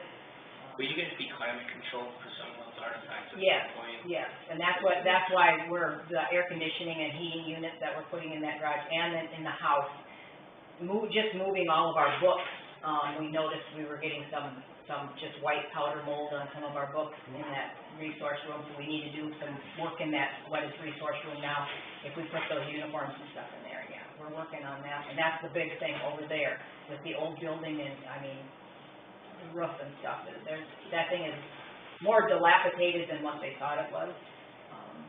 The ideal temperature is 55 to 65. Relative humidity should be 45 to 55. And in a lot of your old buildings, this is what we experienced when I came into McCollum Museum in 1996, is that the first 3 rooms were not air conditioned or heated, so that in the winter time it would get really cold and you have your guns that have metal and wood on them, so they would freeze and thaw at different rates because of their composition. So this is why it's so important to keep a relative humidity and temperature just pretty constant. And we do have monitors in our museum so that we can keep it constant. Because mold, mildew, deadly. I mean, once you see mold on something, it's very hard to get it out. I mean, we just do not want mold and mildew in a museum or bugs. Yeah. I'm gonna put a plug in too, in connection with the fair. We did the escape room as a fundraiser for the museum. Fair board allowed us to use the schoolhouse. It was a great success. We actually tied in local history from Allendorf. Now the fair board is allowing us to use the basement once we get gutters on the building. Get a mold free. Yeah, but we found a bit of history from Melvin that's going to be in the climax of our escape room this summer, so just a plug for it. Beth too, she's taken the bull by the horns there. We haven't had to do anything, we just said, okay, go ahead, do it. And they've been very gracious at letting us make repairs and paint. We Yeah, painted and got free paint for that, and we redid that little garden shed or whatever. you yes, call it. and I'm gonna fill that with all artifacts that I've collected, and How are you coming on the new building? well, we have about 50,000, and then coming back to talk to you about that. We have a big fundraiser coming Yeah, up we've got- Friday with, Florida Bureau of Financial Services and open house and Santa Claus and Thanksgiving and. We're trying to partner with the community. I mean, it's not only for our benefit, but for everybody else too. We want to be good neighbors. And whereabouts will you build that? We're looking at, in that northeast corner, right across from the museum now, right across that little lane. It's way up in the northeast corner, and that's not being used for anything else at this time. So, Maybe the fairgrounds. well, you know, that has come up. Has there been discussion of making it just one facility rather than an additional one, or? I had two different contractors look at it, and they said it would cost double. But Something maybe to talk about. we can talk about it. I mean, it's not built, and we A haven't. lot of your museum places, if you look, the ones that are kind of broke up, like the ones, like, I'm speaking for myself, like when I go up to Pioneer Village or Curry, Minnesota, or some of those extra different little buildings, each one has their own little thing, you know, and it really, it kind of makes you go back and think about how things really were, and, you know. I've had one farmer, well, one gentleman, I should say, came to me and he asked me what size building we were looking at, and I told him. He said, I have a building that's that big or bigger, and it is full of antique farm equipment, because you can pick out whatever you want. The building's not gonna be big enough. So, you know, what we have is another building with air conditioning, heating, maintenance concerns, and inside you have to keep it. But we'll have a new building too, not an old building. But yes, there's always maintenance. Maintenance is everything. Thank you. Yep. Thank you. Yeah, it's fun to see the collaborative effort too. Well, it's a community. We're only gonna get more artifacts, as these 70 and 80 and 90-year-old people are passing away, and their kids don't want the stuff, they're saying, hey, come get this, we don't, you know, are you interested? So, that's the point we're at. We can put some more mics. Yeah, you got some more of the school stuff, I think you're about that. The best part of it is ask her, we graduated Now, together. wait a minute. Were you in any sports or band? Not bad. We're thinking of doing a vintage school uniform style show. How about some golf clubs, the old wooden ones? Well, I've got some of those. keep them. I've got. No, we're seriously thinking of doing something like that, so. I have a whole laundry list. I'll tell you about it next time. I don't wanna see Mike in some of those short ones. I don't need pictures. Those are the real short ones. That's the baby summer one. Thank you, guys. Our basketball coach, I had tried to put this down here. Our basketball coach, it was game night, and just before you can fight, it was up here. Clean shape. Claims.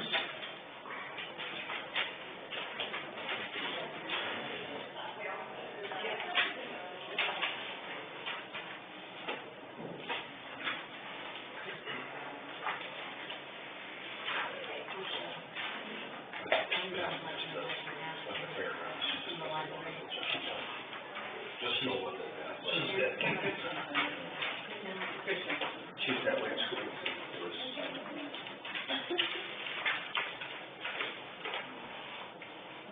I had to look up that. but I couldn't make it look cool. I saw my hand on the address, I wish we could get me there.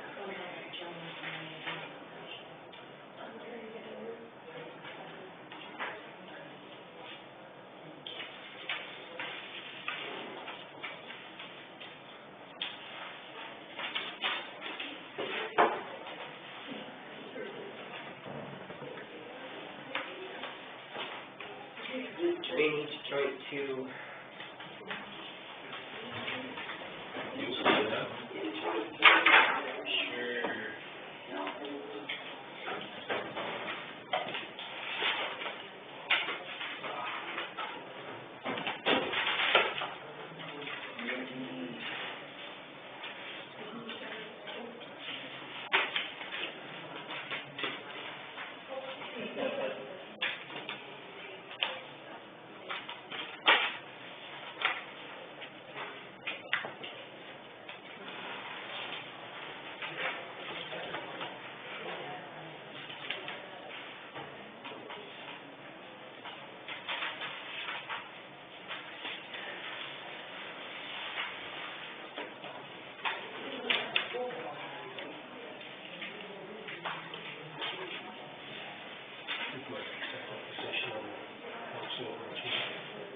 Sure.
halt, so they hired it to halt, I guess it was late in the year. They were trying to get it done, that's the explanation I got.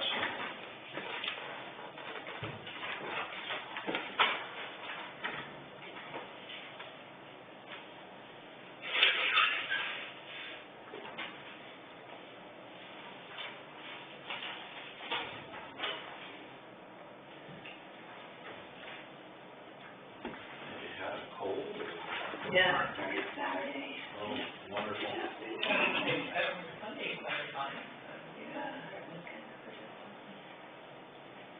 Maybe we should go home after this one.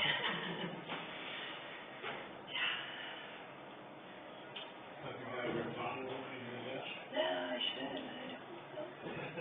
Trying to get better when these babies come here. Can't wait to do it in a month, this last early. Allie's due next week, so, well, anytime really, so. 16th is her day, so.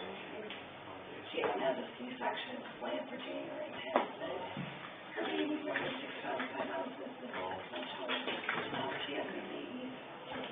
Allie's, you never know how big the baby is, but she's not very big at all. Almost can, well, you can't start, she's pregnant, but. It's a girl, right? Yeah, little girl, little Jerry. They're expecting a boy in February. Good. So 2 grandbabies for 6 weeks at a time. And Lincoln, why are they doing that? I know, Trevor's gonna be hard to let 5 hours away, I guess it's gonna be hard for me to not see it. Air connections, information. You just, they have a traffic call, so it's part of them, sort of simple, so They come constantly. it was asphalt, covered asphalt, some low crossing here, in West Dudley someplace or something, they got washed out. It was a FEMA deal, he said.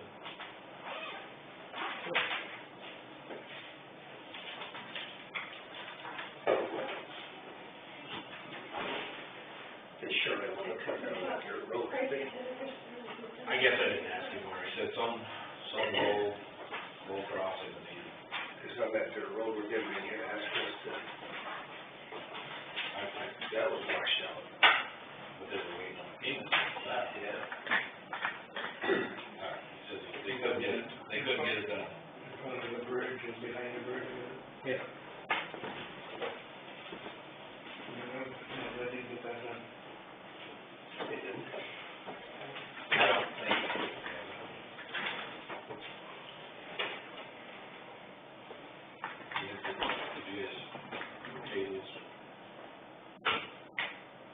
No, no action on the claims yet. There can be. Any other comments? I'll second that.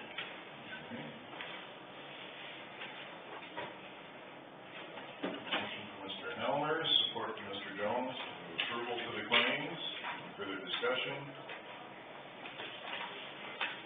All of those in favor of approving claims signify with aye. Aye. All those opposed, same sign. We have Rochelle turn out a few recent documents for care connections activity. We're meeting as a work group. Where you at? Make recommendations to the governance board. The minutes reflect the intended course of action here.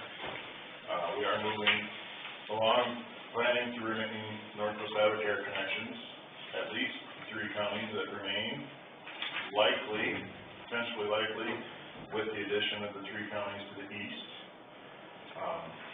The recommendation would be that the governance board accept the letters of intent with contingencies or with conditions that CSS, if you look at the fund balance equity handout, it's all based upon our CEOs identifying through the state resources available that CSS's fund balance should be about $9 million, and we're expecting the member counties that are leaving CSS to retain their portion, their per capita rate of that. Given that, on this handout, it shows that the debt issue with Cassuth County should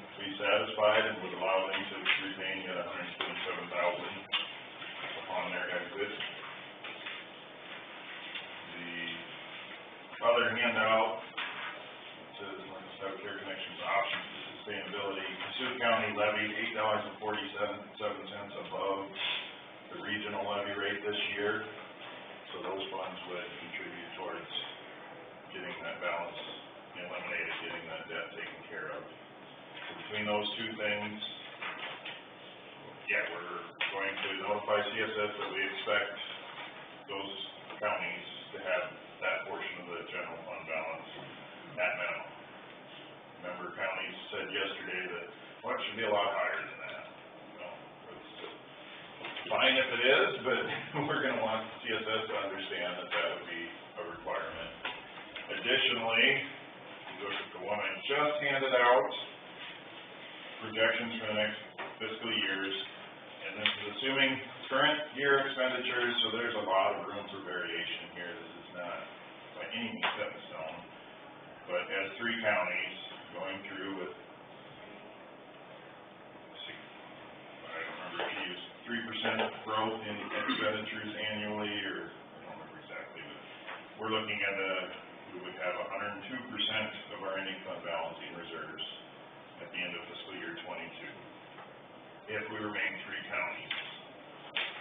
We go back to the sustainability handout, and we add the 3 counties, projecting out with the same rate of growth and ending fund, it would be at about 76% ending fund balance against expenditures.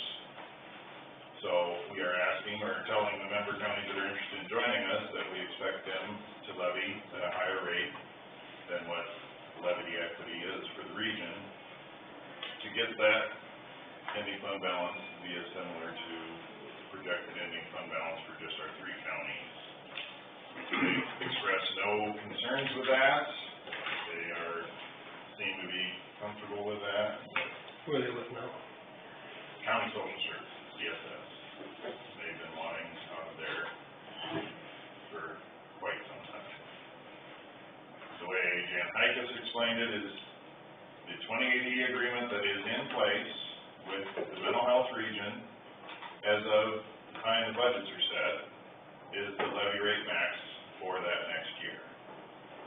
So while they are still CSS counties, they'll be doing their budgeting prior to next fiscal year under that 2080, even with the expectation that they would likely or probably move to our region. That 2080 being in place until they join our region would allow them to have the higher levy capacity for that first year. Any years after that, they would be in the 2080 with Care Connections, and the 30/30 rate that we have would be capped. Why are they having such a push to get out of their CSS now? Or don't they explain why they want to get out? There's a lot of issues there, apparently. There's a big divide between the CEO of that region and those counties specifically.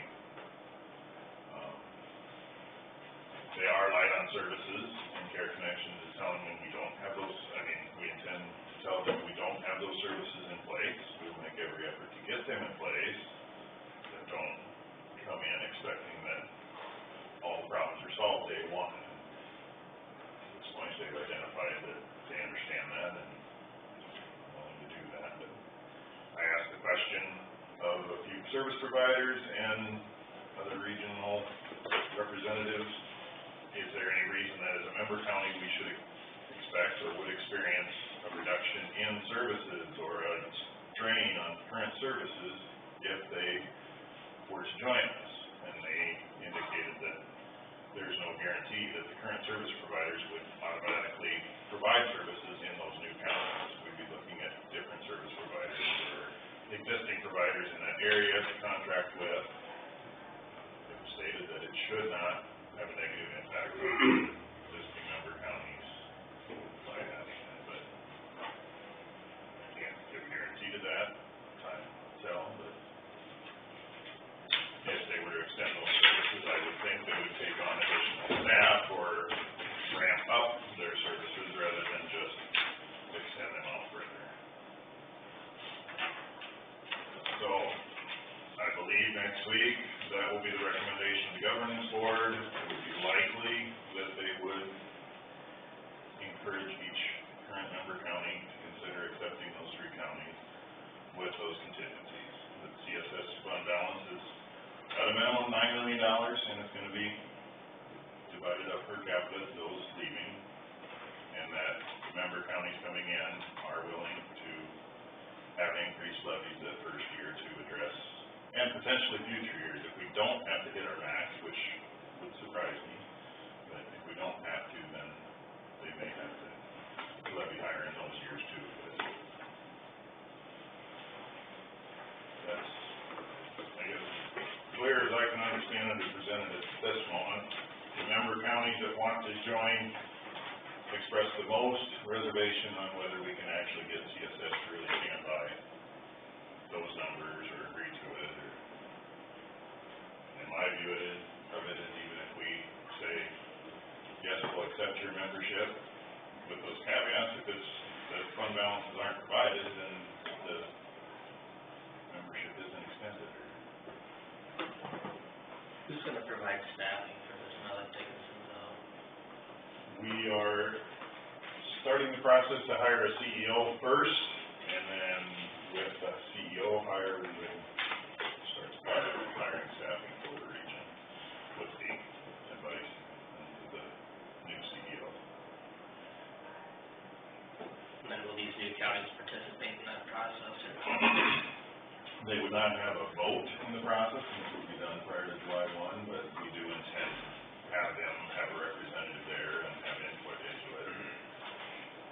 Wouldn't technically be a final say in it.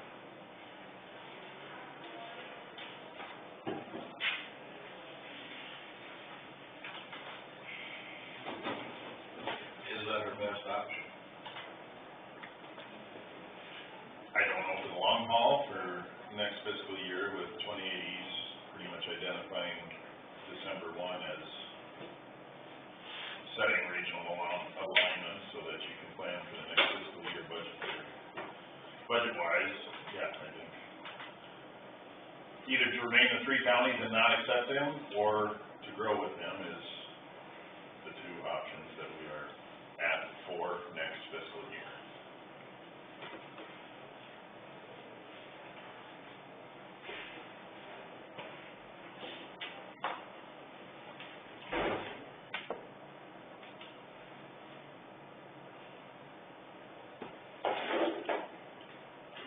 I guess the question I have is a while back, you didn't want them to join. That was before the other ones left. I was just wondering what changed your mind. My biggest hang-up was it looked to me like they were gonna be coming in with debt. I don't know that the fund balances have been discussed, or my reading of the 2080 was that they received a portion of the fund balance upon dissolution of the region, not just leaving the region. The agreement in place seems to indicate that that would likely be provided. I still have reservations on why there's such a blow up between those 2 entities, and I believe no divorce is 100% one-sided, so I believe each are at fault to some extent. Conversations yesterday honestly increased some of those concerns, but ultimately our 2080 allows us to consider new counties. I don't think we should just say no, just out of an unwillingness to consider it. I have reservations, but I don't think they're not happy with the services they're getting. They seem understanding that we're wanting to work to this and to achieve that together. So, But we were receiving the services we're happy with, either, are we? According to our sheriff, you think a new CEO will change that? I think a lot of the contention amongst current staff and CEO is gonna be behind us. I think that aspect of it will change. I think there are 900 expectations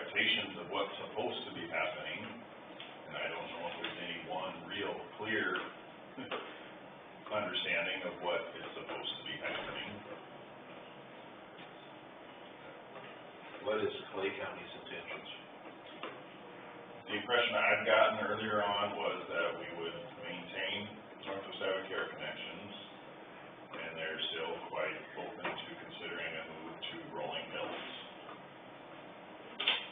I appreciate the interaction with Barry Anderson, their representative. I don't think he's wanting to strong-arm anyone or anything, but our location is very tied to Clay County. We will only have available to us Sioux Rivers and wherever Clay County is aligned currently. At that District 3 meeting last week, there were legislators there that, and ISAC gave a report that they think there may be movement on the legislature removing the contiguous requirement for regional alignment. That's what Emmett's seeking, since the counties that are joining us would remove the contiguity for Emmett and CSS. That would open a door for us that is not currently available. But they're not gonna increase funding. I'd be surprised, very surprised, but one of the legislators said he didn't fully see the condition of the regions when that children's legislation was being considered, so if they're in others like that. Does it make it easier or harder for us to move if we do or don't join with these three counties? I don't think it matters, no. It shouldn't.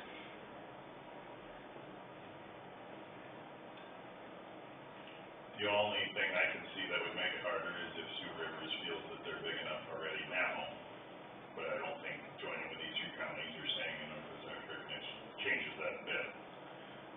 They've accepted 3 members in the last 2 years.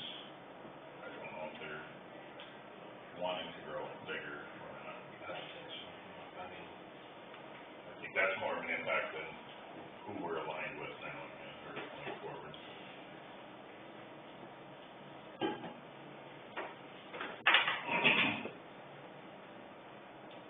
Kim Wilson is meeting with Seasons on a separate issue today, that is touching base with what's been identified in Osceola County. She has tried via 3 emails to set up a meeting with Seasons and our representatives. She's not received responses, to my knowledge, from other entities in our county, so it makes it hard to adequately address and reflect what our concerns are if our entities aren't involved themselves.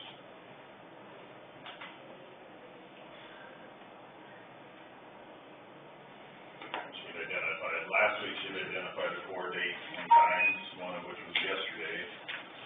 I responded to that I can make any of them work, and prior to yesterday, no response was received, so she sent it out again yesterday. I responded again, and looking at times and dates next week, and I'm hoping something will get set up.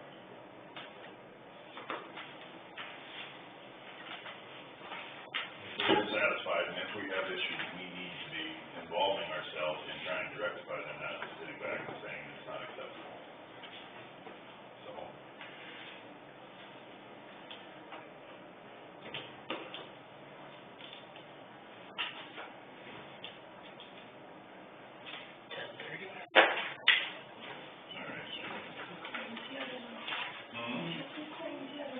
Yes, we did. Jerry made the motion and recorded it. All right. Phone signing off. Sorry if you want to say something. Hi, Jerry. I know it is, I'm guessing you're talking about mental health. Regional alignment. Yeah. Big discussion probably, you guys, we should work on that. I'm gonna talk about, not so much of mental health, but family crisis centers. We have been coming here, and this is the first time I think I've been in Osceola County Club Bars not many years. You're welcome, yeah, that's nice, but I've been with family crisis centers now 22 years, believe it or not, and I spend a lot of time up in, Philly. Did a presentation at, Presbyterian Church. I did a church service a couple weeks, probably about a month ago, here with Pastor Gary was just on the phone with him. Great group of folks that are watching out for, Osceola County's, needs. What I'm giving you today is just a snapshot of what we've been doing. We have, 28 current, folks in the Osceola County receiving services under the umbrella of domestic violence, human trafficking. Human trafficking, I know Pastor Sims has talked to me a lot about it. With Highway 60 going through here, we do watch that quite a bit at the Jack Rabbit Junction, truckers, things like that. Not that it's a problem, not that it's an issue, but it is a place that we do focus on out there as well. Also, violent crimes, homicide, violent crimes, we have 10 persons right now. So those will be persons that will be seeking services under our WISH unit. And actually, when you go back through, there's some of the new guys here. I apologize. We too went through regionalization from the Attorney General's office about 6 years ago. And we used to be, Osceola used to be one of my home counties. It was Sioux, Osceola, Lyon, and O'Brien County. I had 4 counties up here in the corner of the state.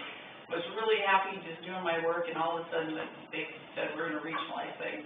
Talk about a mess. Talk about turmoil. So then they gave me 17 counties of domestic violence work, and so with those counties, those are the counties that I work in. So now, instead of coming to 4 county boards of supervisors that I got to know really well over the 22 years, I get to go to 17 counties and I'm getting to know some of them off and on. So we have that, and then if you turn the page, then off to the right-hand side is the homicide program, and that is from Minnesota to Missouri. And I built that in junction with what happened to my daughter. For those that have been on the board have heard, my daughter, when she was 15 months old, was abducted, brutally beaten and molested. And when I went to trial to face that individual, there was nobody there to help me. So I built that program for that. And right now in Osceola County, you've got 10 people in that work. So it could be a vehicular homicide. It may not be a crime that happened in Osceola County, but they're getting services here. So a loved one may have been killed, murdered, there's been a robbery. We've done bank robberies, we've done all kinds of things. So those are specialty. Those folks that serve those victims receive extensive training. So they're specialists in that field. On the other side is over here, I built a Iowa call center. It was one of the things that I proposed to the Attorney General's office is, why do we have a hotline for domestic violence, a hotline for sexual assault, hotline for human trafficking, hotline for da-da-da. So we put it all together and we put out requests for proposals. And then one of the things was that our proposal made the finals, but then I had 20 minutes to defend how Northwest Iowa could do something like this. And they wanted it down in Des Moines. I was going to Des Moines and Iowa City in Decorah were the ones that were fighting for this. Well, on the whole, we got it up here, and they're very pleased with how it's been working. We now have all of it encompassed. They did an escalation. They gave us domestic violence, and then they gave us homicide, and then eventually, I hope not to offend anybody, but they closed the University of Iowa's sexual assault program down. So if you're a Hawkeye fan, I'm sorry, they closed that down and said, we're going to take it all up to Northwest Iowa. So we got the whole unit. It was over $1 million project. So we do all of their campus work right here from Northwest Iowa. So we're able to do that. It's about $1 million project, believe it or not. 22 people answered that phone. And just guess in your mind that it's just about 30,000 calls a year. About 100 calls a day come into that line. 100 calls. But at the end of the day, all of the programs across the state of Iowa roll in their phones to us. So we are capturing all of that information, data, everything for the Attorney General's office. And what we get told is, boy, it's a long way from Des Moines. It's a long way from Des Moines. Well, yeah, right. I live in Lyon County, the border. Our farm is on the Minnesota-Iowa border. Yeah, it's a long way, you know. So make those trips. We all do on a regular basis. So anyway, so that's what we got there. And then on the next page, we do have a medical team, but that did get cut down this year. So we have doctors will call our advocates and we'll go right to the clinic. And right now we've got 2 people working in your clinic, 2 families receiving services in the clinic. They cut that down, just lack of federal funding, so that got cut in half. So we don't have as much of that going on. We typically do. And then on the right side is a picture of my daughter, what she looks like today. We built Melissa's Tool Chest, which is a thrift store, and last year that thrift store was able to generate in growth over $120,000 back into our business, so. Where's that, Sioux Center? In Sioux Center, yeah, it's, by the Walmart. It used to be our old program that we built the 4 counties of us, we built that a long time ago, and then we built on a new building down by Dordt College, and now we've outgrown that, and so Interstate, along Highway 75, they gave us their building for $0.25 on a dollar for what it's worth. So now, where we had 4,500 square feet, we have about 25,000 square feet to rent. So we have, the call center has a great big area to open up into. We've even rented out a couple offices. One of the executive suites that the CEO and most guys had, we don't need those, just give me an office to work at. And people love them, so we're diversifying that income to bring in, because we did lose, I would say we lost over $50,000 this year in our general budget, and it was just cuts from the state, just hard stuff. Our federal money is not taxpayer money, it's monies from fines that, like if Volkswagen gets sued, or Bear Aspirin gets sued, it all goes into this pot of money and then it comes out to victims, and that's how it's distributed. There just hasn't been a lot of those crime cases prosecuted currently, so that's why we got cut some money this year. I know that right now Osceola County contributes $2,000 a year. We're asking each county to consider adding $1,000 or more because of the cuts. If you can make it to $3,000, we would greatly appreciate that. It would help offset our cuts, but also work to support a match for our federal grant that we get as well. We do have an office up here. We work through the churches, and we have a victim advocate that's up here on a regular basis. And Pastor Terry knows my number, and he's calling me all the time, and he's a great guy. So we stay very much in touch with the Presbyterian Church. So if you need a reference, ask Pastor Terry. That was just his office too. And I looked at your award. I was Iowa County Engineering Department of the Year. That's amazing. Good job. I won an award in April from the U.S. Department of Justice for all the work I've done over the last 35 years after the abduction of my daughter. And so my husband and I were flown to D.C. at the wine and done by the current administration, and so I have a class, something like that too. It was really nice to have a survivor be recognized for the work they do. Congratulations. Congratulations. Yeah, thank you. Congratulations, your award too. I know that's kind of quick, but I know some of you guys have heard me a lot, so I don't know if the new guys or everybody has questions for me. It's kind of an open book. If you can ask me anything you want. Starbucks, we used to be at Starbucks in Osceola County, right? We need some. Is your coffee shop still here? I'm gonna go shopping down the road. Okay, so you tell anybody that I was here until like 11:30, because I'm gonna go downtown and go shopping. I usually do. I like to brush shop downtown with the boutique. I already open on Tuesdays, so. Yeah, I think so. Sports on Main. Sports on Main. Oh, okay, yeah, I'll go there. I know that. And then we'll land and have coffee and then go over. I like the way you think. Questions or anything? Do you provide services for Plymouth and Woodbury? Is either excluded out of that? They're considered urban. Our homicide team does, but they do the domestic violence piece of that. Our homicide team does all of that, for them. So, but they have a domestic violence team for those urban areas, but that's the only place that we don't go. But we work very closely with folks on this. Now we got the service that you spoke at the Presbyterian Church sometime. Did I do okay? Yeah, wonderful. I don't normally go to church, my mother goes to church there, and I bring her every now and then, so. Good.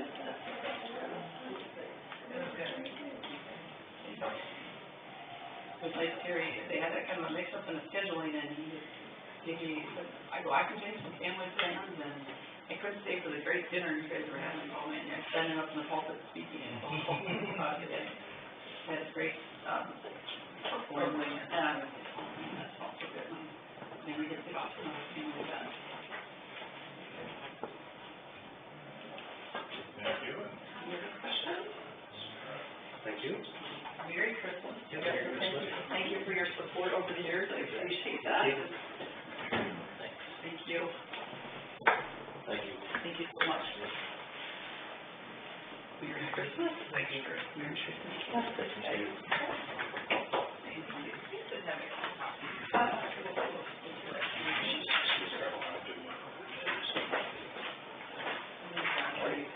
Committee reports, weather out there. I would, just highlight, public health is struggling with what to do with training facilities. Siouxland Public Health used to get the contract, I hope I say this right, contract from the state to do the inspections, and the state cut that funding, so Siouxland Public Health isn't doing it anymore. As I understand it, the state licenses the facilities, takes in the fees, but the law says that the counties have to make sure that they're inspected, and why are we inspecting something that we aren't giving the license for? But Something I know absolutely nothing so about. there's further investigation looking into that. There's not currently going to be anything in place that Siouxland Public Health has ended that service because funding was ended. Met with EMS last night, Ben was there, but just a little bit talked about the ambulance shed. But we had an ambulance go down over the weekend, I think it was. So now we're trying to figure out how we can kind of patch that together. With the motor or something, or? Something with the charging system, and some of the lights won't shut off, and there's gotta be an electrical short someplace. And then there's electrical nightmare. Oh, and it is. But now Hastings got the van down there, all they can do is the basics, and it's called Siouxland. So, So with that van sitting out, or the ambulance sitting outside, is that it? They don't use that no more? no, everything's gotten out of there. They just use that for traffic control, which is a joke. That's just my opinion. And there's a lot of growing pains with changing to Dr. Wilson, which they're still trying to figure all that out.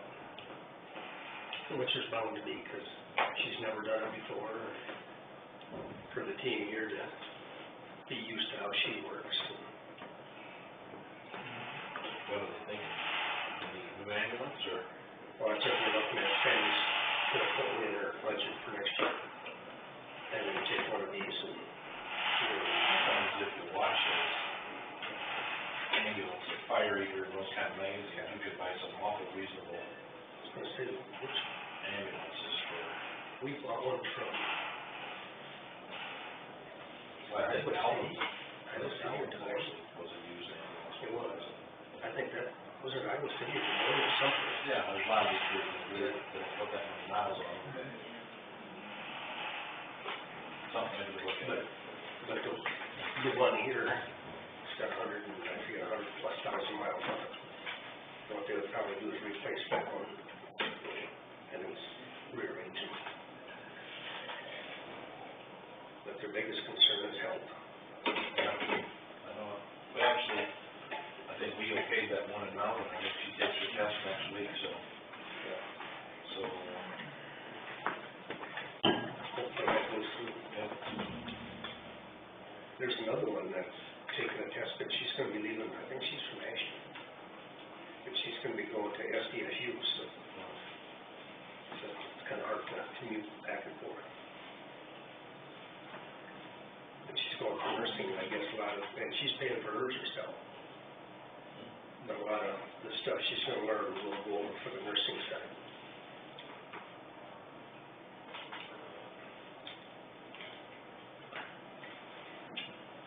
And I know it's impossible, but it'd be nice if some of the administration with that would go on calls with them, like the doctors, and just so they know what's going on out in the field. And some of the nursing staff. I think it, probably ain't gonna happen. oh, no, but again, I wouldn't experience all that.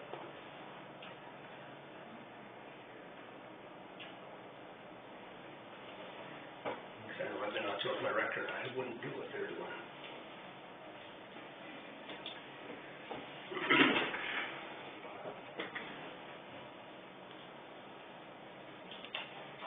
And the best part is, Rides and Northwest Iowa Planning, neither of them are having meetings this month, so. Yes. How different the top one, about a shared ambulance shed or anything, or is that? That's Is still, that no water? oh, no, that's still going. But, the problem is what their architect come up with, it's a $500,000 shed. Yeah, that's what I asked him, I said, geez, we're going from Volkswagen to Idaho Cadillac or what? But I guess a lot of the hospitals are doing that now. And I know, Ben would like to see it happen. Would like to see it happen, but it's gonna be 2-3 years down the road. We have a lot of time to run fundraising. I'll just start that way. No, it's fine. But there's decontamination, there's sleeping. There's a lot, there's lots of it. But the nicest part of the, is the ambulance is back in, shut the door, and hold everything, there's one.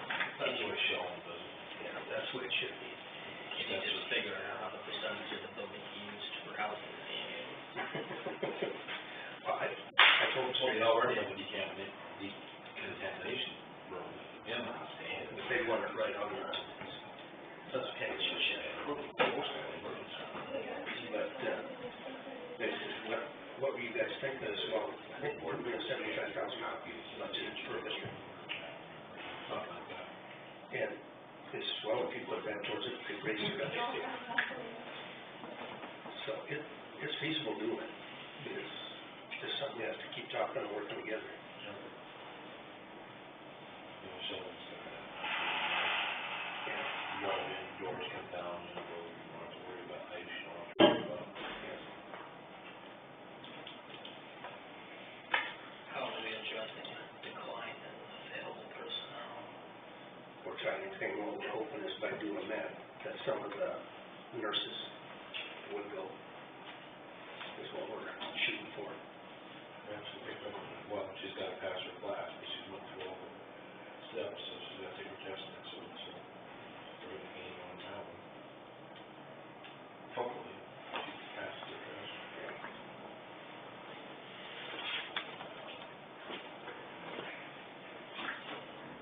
Want to adjourn prior to the 11 o'clock drainage district? I'd make a motion to Support that.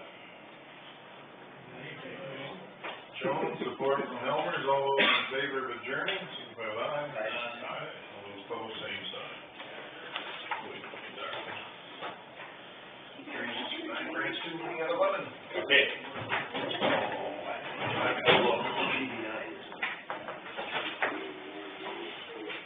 Hey, everything's right here.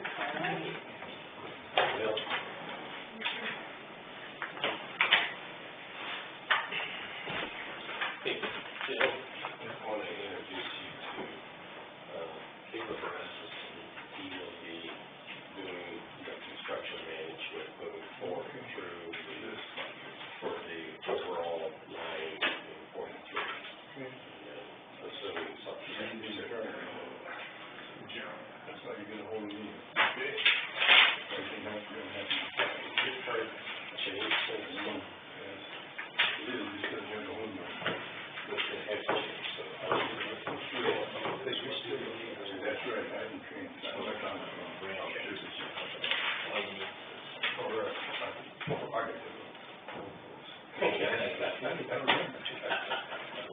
We got them all with that one. Try to make it. Yeah. Right? Okay, so the board just got, done with their regular session, so. There you go. okay. I'm in the corner here. Better leave it here, so that's Friday. You got a lot, so I guess. Yeah. Right, so I can have a look like this. All these.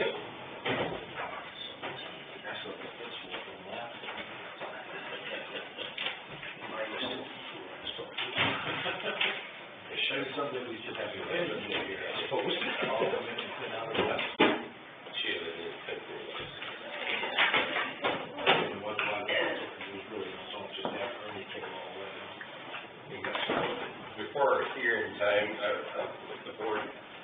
I would like to introduce Caleb Rasmussen with our firm. He's been with us for 4 years. He's actually done work on this Branch 2 project, along with, you've met Cole Budosh with us before, and Caleb's been with us again 4 years and will be taking the project management of the 43, DD9, and assuming something today is approved on Branch 2, through the construction. So I want to make sure to introduce. You know my sympathy.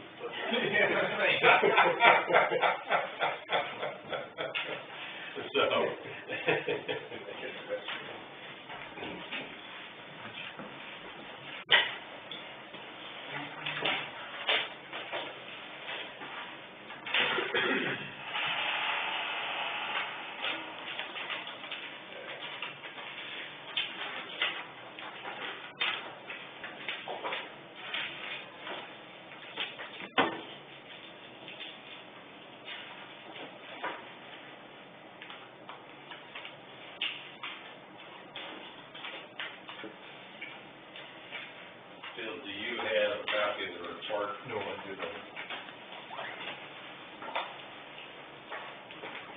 Thank you.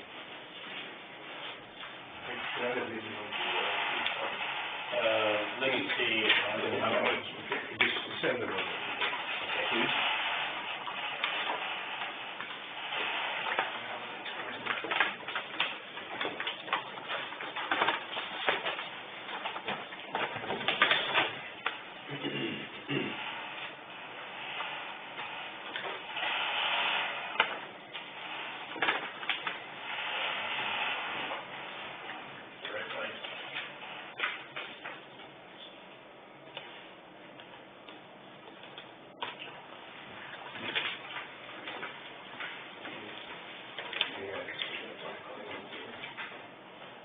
Up here?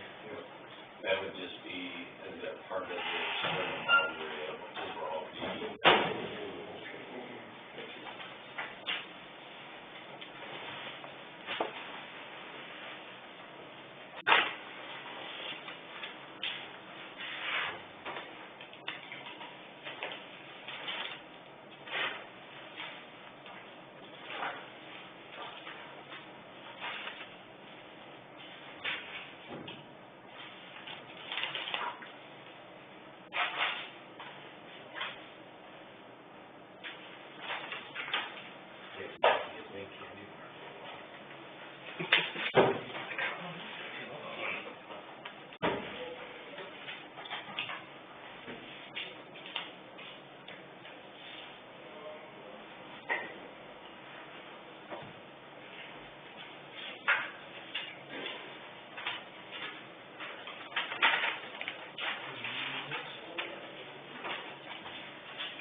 Excuse me.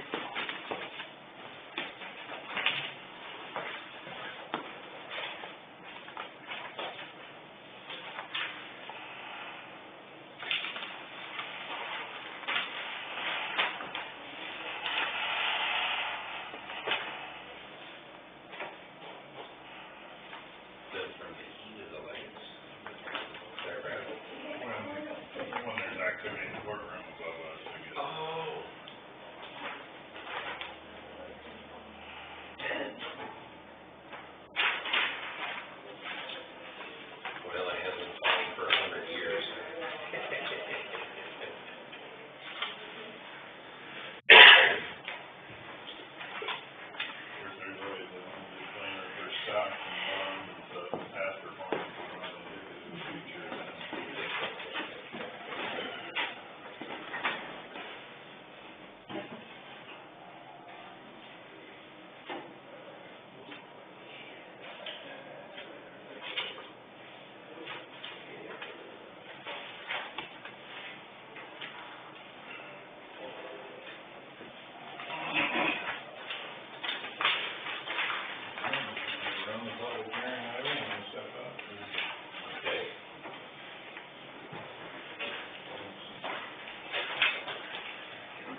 Drainage District number 9, branch 2, public hearing. First, that is roll call. Mr. Schulte? Yep. Mr. Jones? Here. Mr. Helmers? Here. Mr. DeBoer? Here. I'm here. We have an agenda presented before us. Has been posted. Do we want to consider approving that? So moved. Motion by Mr. Helmers, support by Mr. Jones. Further discussion on the agenda?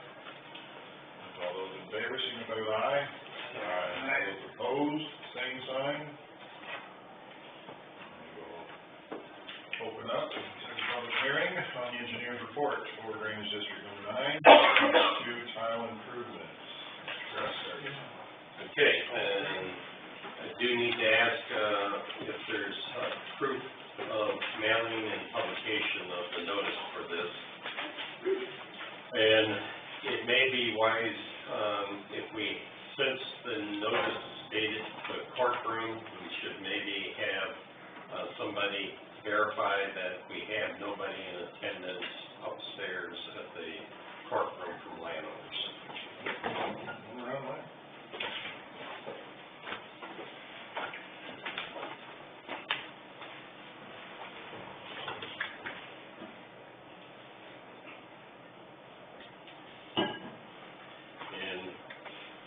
Do you,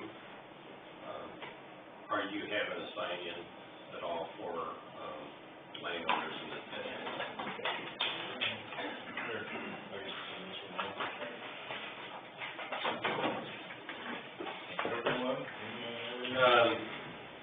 Yeah, you might as well.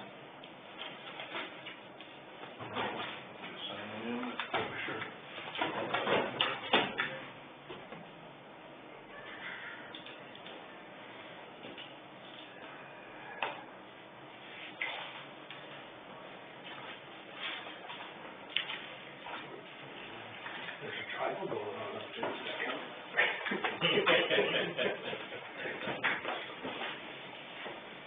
Okay, this is a hearing on the engineer's report for branch 2, which is a tile lateral of Drainage District number 9. The original, titling comes from, the original establishment of the district. In 1908 was the petition for establishment of Drainage District 9.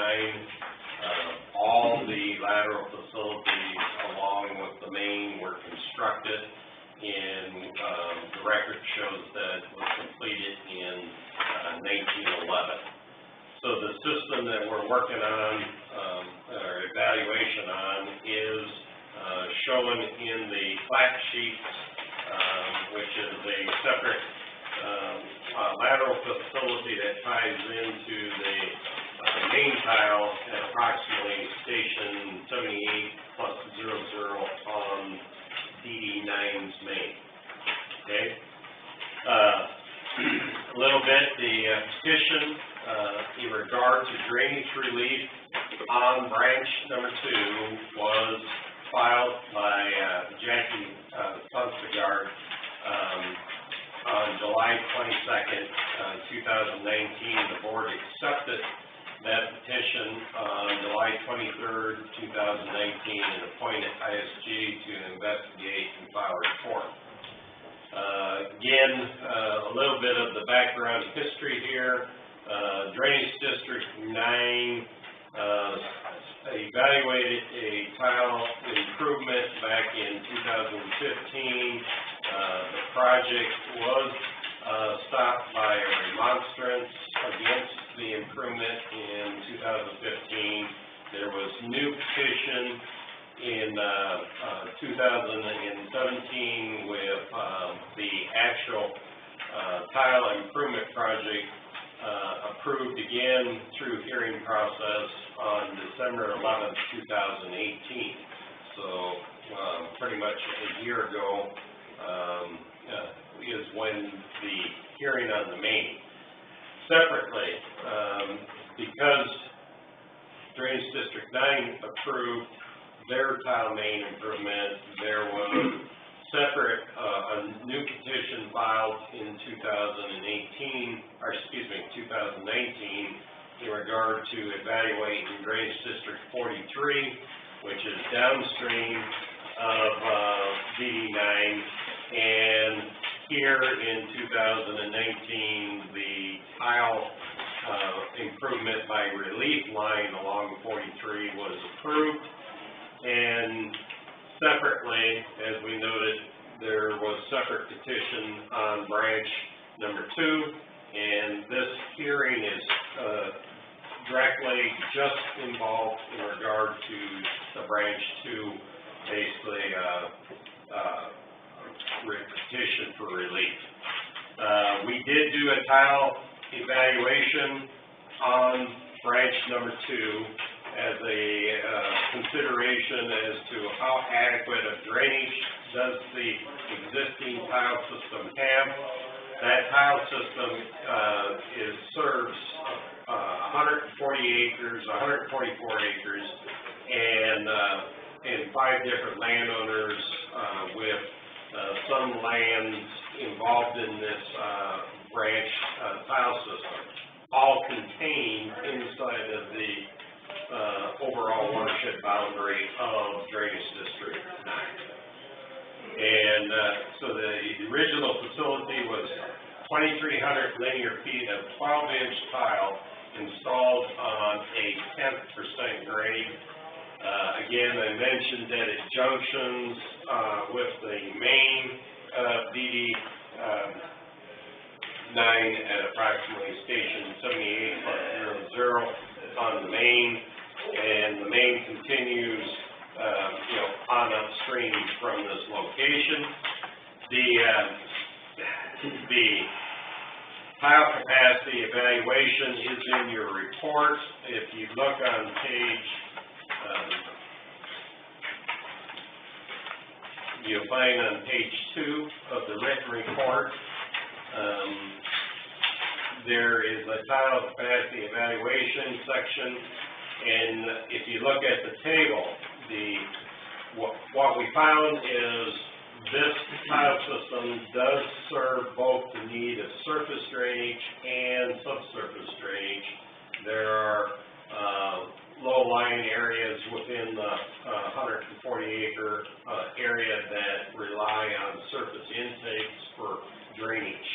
And so therefore, our evaluation of existing capacity is against needing the drainage. Today would be recommended to have a half-inch, a minimum of a half-inch drainage coefficient.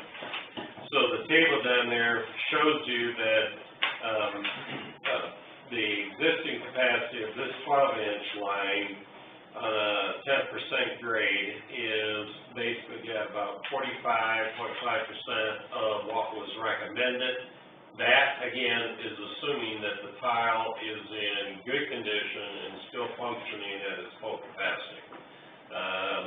Historically, we don't know of any historical major issues on this branch 2 tile in regard to condition. But you do know that it is over 100 years old in regard to how long it's been in the ground. You'll note that it was a 12-inch line all the way up, and as you get towards the top end, as additional acres of capacity that it's serving, it does improve all the way up to an 85% capacity if the tile had a free-flowing outlet. Just as a reminder, on the main tile of Drainage District 9, the capacity of the main tile was less than, it was only in the 30% category of capacity that it served in regard to the recommended capacity for the system. So this is very typical of what we would see in the early 1900 tile systems, district tile systems, that they typically have no better than 50% of recommended capacity due to the fact that they were typically designed on more of a quarter-inch capacity, quarter-inch drainage coefficient than grain rotations with, alfalfa.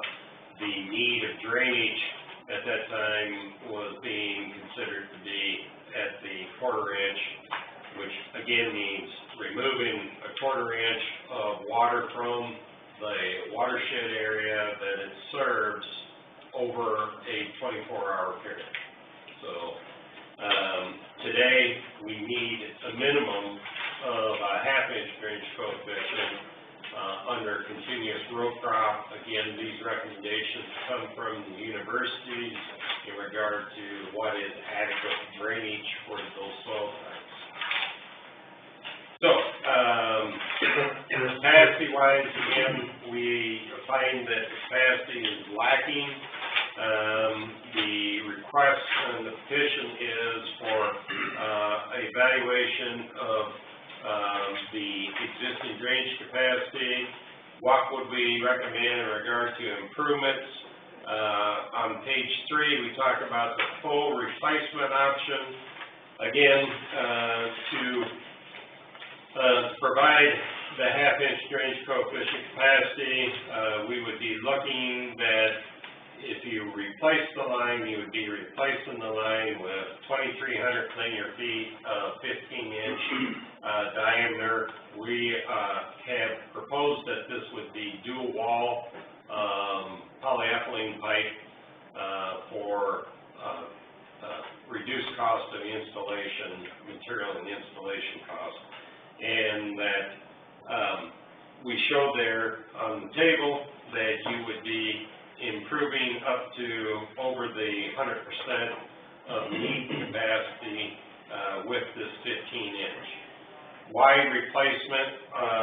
One of the options by replacement is the fact that you would be removing the existing system, which is 100+ years old now. You would be looking to reestablish with a line that has full capacity. You'd be following the old line so that you know that you're intercepting all of the existing private lines that tie into it, and you are reducing future long-term maintenance on the system. Now, cost, we do have separate cost estimates in the report, Appendix B, and for option number 1, we'll just, you'll see an itemized breakdown there on that Appendix 1, or Appendix B, excuse me, and the overall construction cost is estimated at $74,452. The overall project cost, this again is assuming that this project is being constructed as a standalone project. We'll have further discussion about that, but we had to assume that this was being done as a standalone project. We would have an overall project cost with warrant interest projected in at $114,996. Okay? The average cost per assessed acre, I have to correct myself, if I said 144 acres, it's 142 acres of drainage watershed area. The average cost was would be projected for the total project of $809 per acre, and that if you assume that if you were spreading this over a 20-year levy on the district, that would be $40.49 per acre average.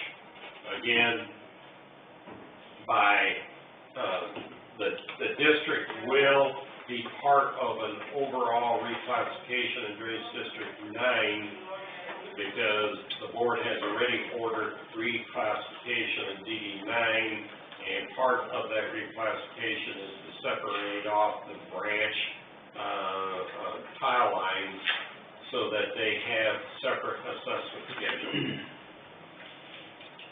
The only only landowners that would be paying for this construction are the landowners with that 142-acre watershed. No, they help pay for the main, they help pay for Drainage District 43's main, because they drain through that, but they separately are served by this line, and only the 5 landowners that are served by this line would be paying for the construction of this improvement. So, back to page 4, the second option that was evaluated, again, we do not have a history of major problems on the existing lateral. However, we do know that it is, again, pushing 100 years or over 100 years of age.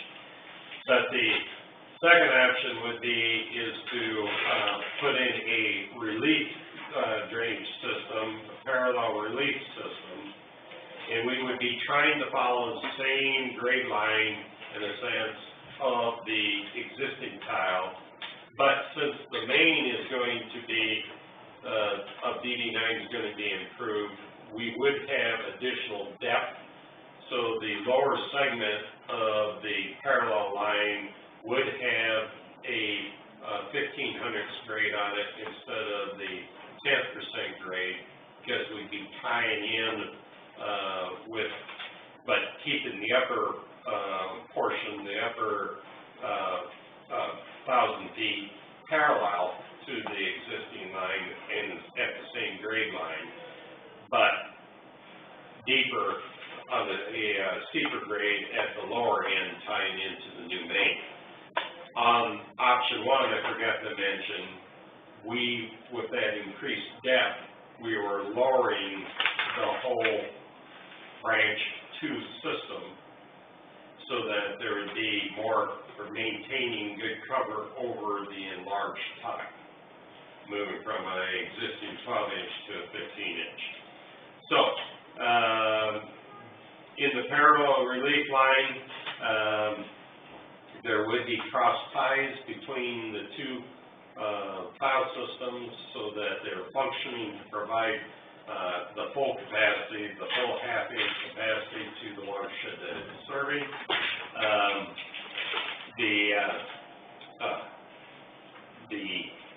We talked a little bit about the grade aspect. One of the advantages of the fact that you're by a parallel system is the fact that there's less upfront capital cost initially, because we'd be using a 12-inch line instead of a 15-inch line. You would, however, most likely, you would be providing the full half-inch capacity to the watershed, but you will most likely endure additional long-term maintenance, because you will have a 100-year-old system that you will be maintaining in addition to a brand-new relief line beside it. So, the cost estimate for this, again, in Appendix B, the second sheet in Appendix B, is a cost estimate for the parallel relief line. You'll note that the construction cost estimate there is $56,852. The engineering cost and construction administration costs, again, are being assumed that this is a standalone project, but and are basically the same cost as what we were projecting for the replacement option, bringing you to a total project cost of $94,196, or an average of $663 per acre, spread over 20 years down to around a $33 per acre cost average, with the highest assessed grounds being in the neighborhood of 3 times that in regard to the highest assessed ground in the watershed. So, the difference between option 1 and option 2 on the construction side of things amounts to $17,600 of construction cost, is the difference between those two options.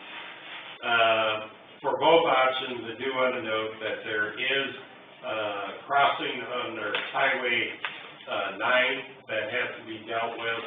That would be a jack and bore under the highway. You know, that is typically for a major highway with detouring aspects and everything that would have to take place. The preferred option by DOT, and typically a lower cost with the jack and bore under pavements, because you don't have to do full patch replacement and stuff on the highway, also on an open cut. So, Does non-district cost pays for that? the state of Iowa DOT, there would have to be a separate agreement signed that it would be contracted into the construction project, and the contractor most likely would perform that, but the DOT then would reimburse the district for that crossing. By state law under 468, they have to provide those crossings to the drainage district. Okay, going into, we talked about the crossing, we talked about the cost estimates,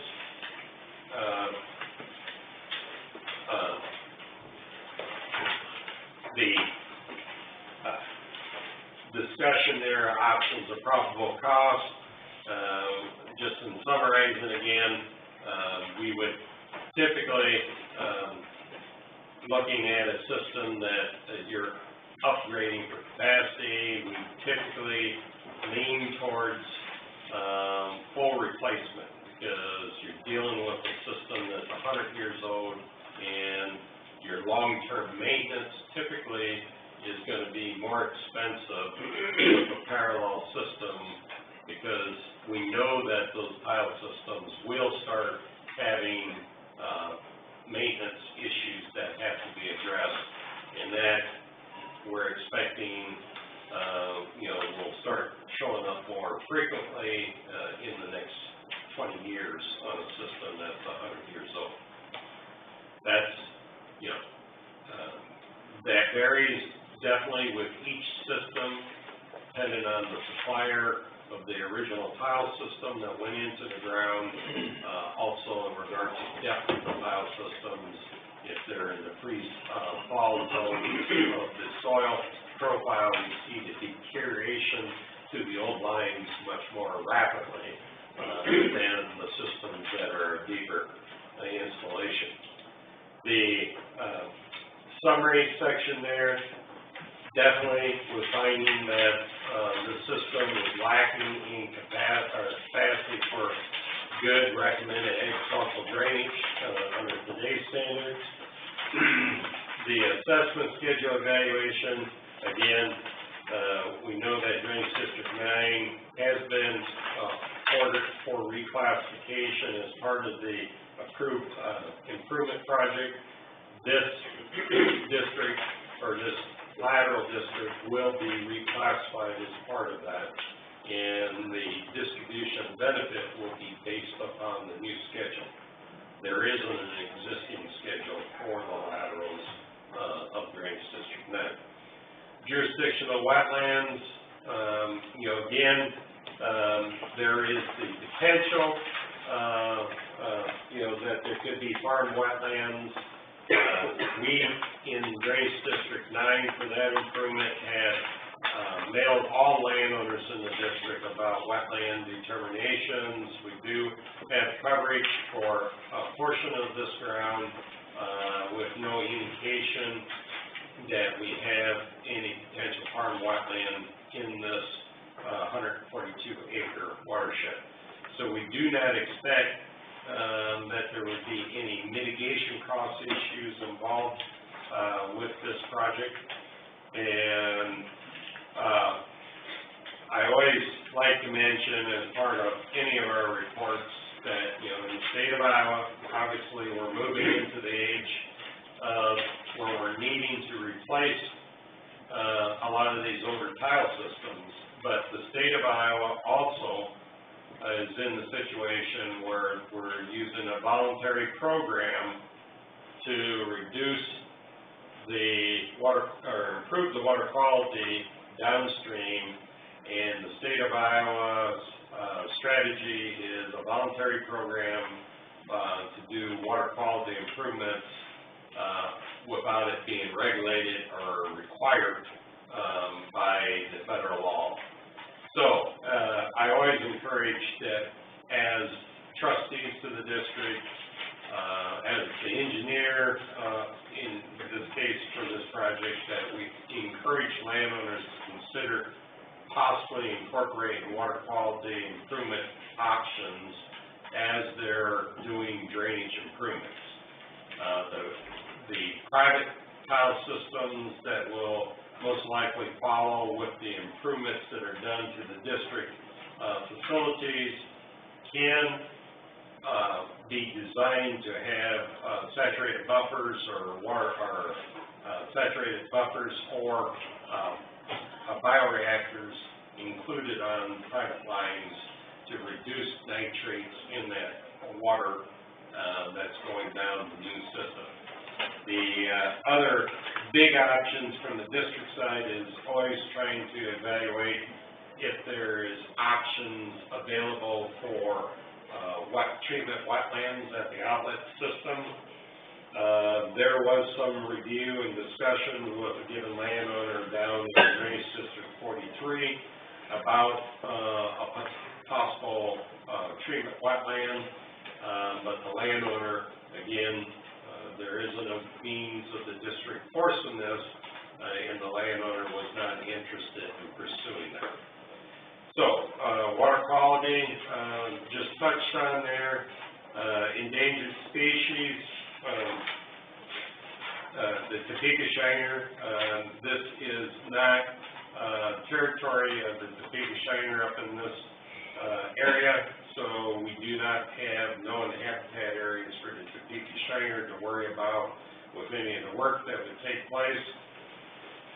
And truthfully, that would be on the outlet of lateral, or into Drainage District 11's main open ditch, where you would have the potential impact of discharge from the construction upstream getting to Drainage District 11, but no issues there. So, into the recommendation section. Basically, as the engineer on the project, again, two options evaluated. Obviously, if we're looking long-term for the district, we would recommend that option number one, the full replacement, be what would be considered for the upgrade of the drainage capacity for the system, because we're looking at long-term reduced maintenance issues down the road. Both options do provide the drainage relief that we've requested by the landowners. Noting that we only have 5 landowners here, we only do have one landowner that's in attendance. Phil Sonstegard is representing the ownership of the Melanie's LLC property here today. I do want to note that ownership is 73% of the watershed area is under the Melanie LLC ownership. And finally, one of the things with either option today that under consideration, the improvement to Drainage District 9's main tile was approved a year ago. We have delayed moving forward with that project because of the early in 2019 interest from landowners downstream on Drainage District that they wanted to revisit doing something with their system downstream. That has followed through. The lands that needed to be annexed were annexed to 43 in advance of public hearing, and that project has been approved here in September. So 43 is going to a main open, there is a short segment of main open ditch on 43, but its tile main will be improved by a relief line. DD9's main tile will be improved by replacement, and whatever takes place today in regard to branch 2, we would be recommending that construction be done all under one contract by separate division. There's ownership, or there's different landowners that pay for 43. Everybody's served by the watersheds of DD9 are incorporated, or encompassed in the watershed of 43 and will help pay for 43. However, the lands below DD9 will not help pay for Drainage District 9's tile improvement. And now separately, the lands inside of drainage, or branch 2 of DD9 will be the only ones paying for, if this is approved today, the improvements to branch 2 of DD9. So the division, why by division, we have to track the cost of each portion of that, but we reduce the contracting costs, the bidding and contracting costs, by combining it all together as one project. There's less administration costs. There will be basically less time towards the bidding, the contracting, and administration by combining it all together as one project. But we don't lose the tracking of the costs involved for the construction, because we do it by division, so that we have that breakdown to assess back to the individual assessment for those improvements, and the engineering and administration costs and stuff associated through the bidding, contracting, and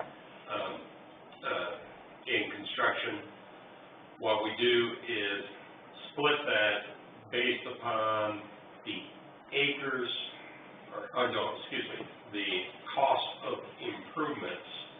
We weight that. No, we decided we would do that by acres. We would do that by acre aspect to split the cost of the administration costs. It's a savings to everybody involved through this process, because again, we're doing one contracting process, we're doing one construction, we've got one contractor on mobilization costs and stuff that takes place in this. So, I'm going to open this up to the board for questions. I had a question, but you kind of answered it. Now, when you bid this, do you have to have a number of bidders, or a certain number of bidders, or, and then you will keep that separate for each 43, 9, and, yes, because it could be considerably less if it's all one project for somebody to bid on, right? That's correct. And yes, that's why So it gets assessed accordingly. Yes, we track the bidding through, we set up the construction plans and specifications to cover the fact that there will be 3 divisions. The divisions are basically the 43 improvements, division for DD9's main improvement, and a division for the branch 2. It's all under one bid. I know one bid, but but you do keep it separate. That's correct. And how many bids do you try to get? Just one bid, well, or is there a minimum? There's not a required minimum, but it's a sealed bidding process under the a project this large could be attractive. That's correct. We would typically send out direct, notice of the bid, to the neighborhood of 20 contractors. This will also be uploaded online for, what was called the old, review rooms. Contractors, were members of a review room. This will be uploaded, so those review rooms, then all contractors that are members to those review rooms see the notification of the project. So contact will be to multiple, contractors, and yes, due to the size of the project, we would expect that there would be quite a bit of interest in the project. Is there any publishing requirement? Yes.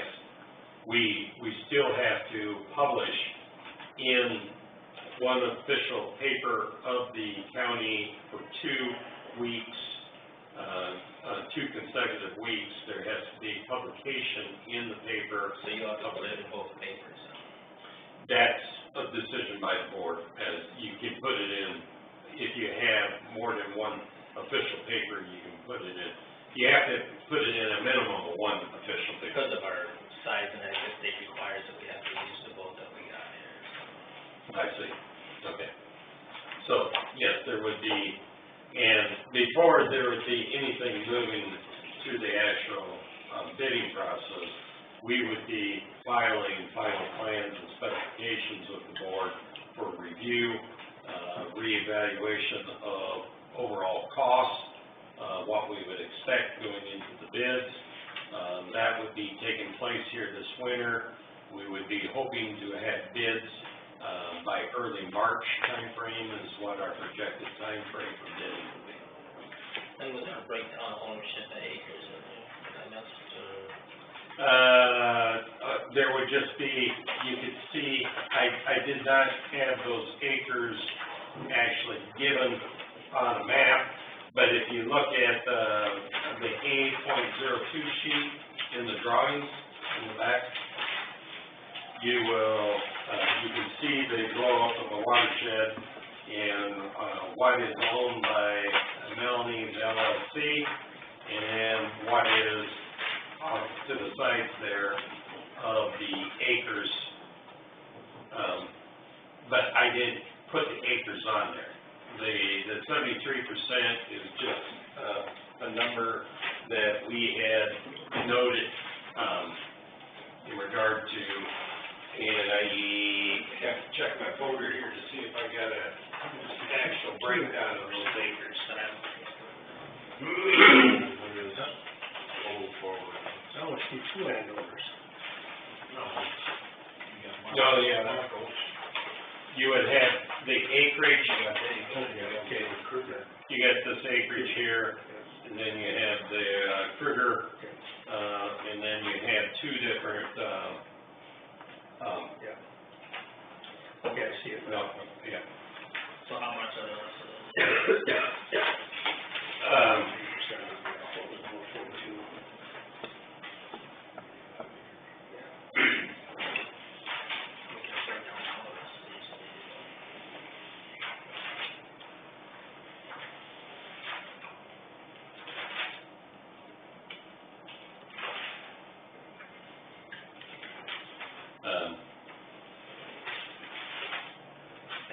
Approximately about 38 acres besides what's owned by Melanie's LLC. And the cost is broke down by percentage of on those laterals, or how is that broken down?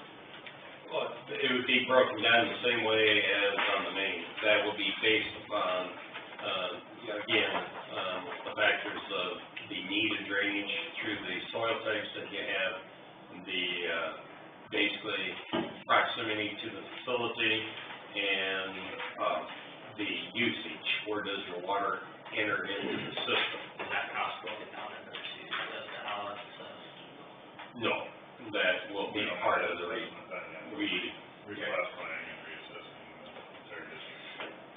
In general, you can see that the land owned by Melanie LLC will, this land down here at the lower end will be the the lowest assessed grounds, they will be less than average, you know, at the bottom end of the system.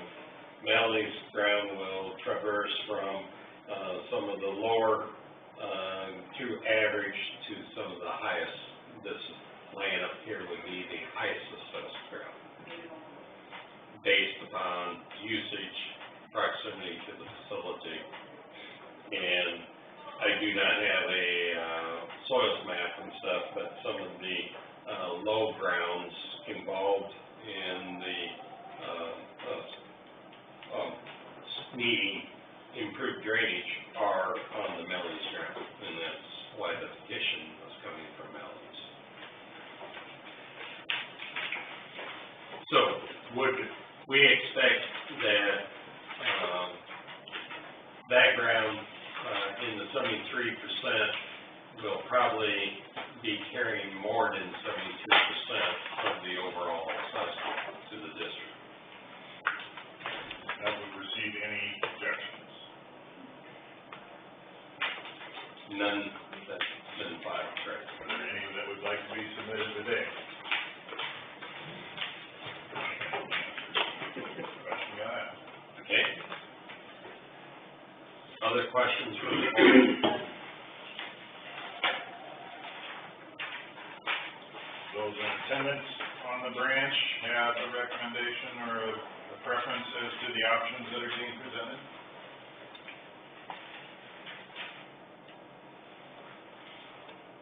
Bill, is there? Yes, as far as, I'm sorry, I wasn't, top of my game. Yes, we would prefer new, and it kind of goes along with, it's 100 years old, and the KISS theory, keep it simple, because to replace an old, you don't know how long and how much you have to repair it, and in the long run, I'm quite overconfident that putting new would be the best avenue for everybody. It's a little bit more, but it's doing it right for another 100 years. What better gift can we give the heirs of these folks in history, and thank the forefathers for having such foresight to put what they put in was it 1913 or something like that? Wow, I mean, you got it, and money was tight and short those times too, I'm sure. Not a whole lot better now. You have a point, but.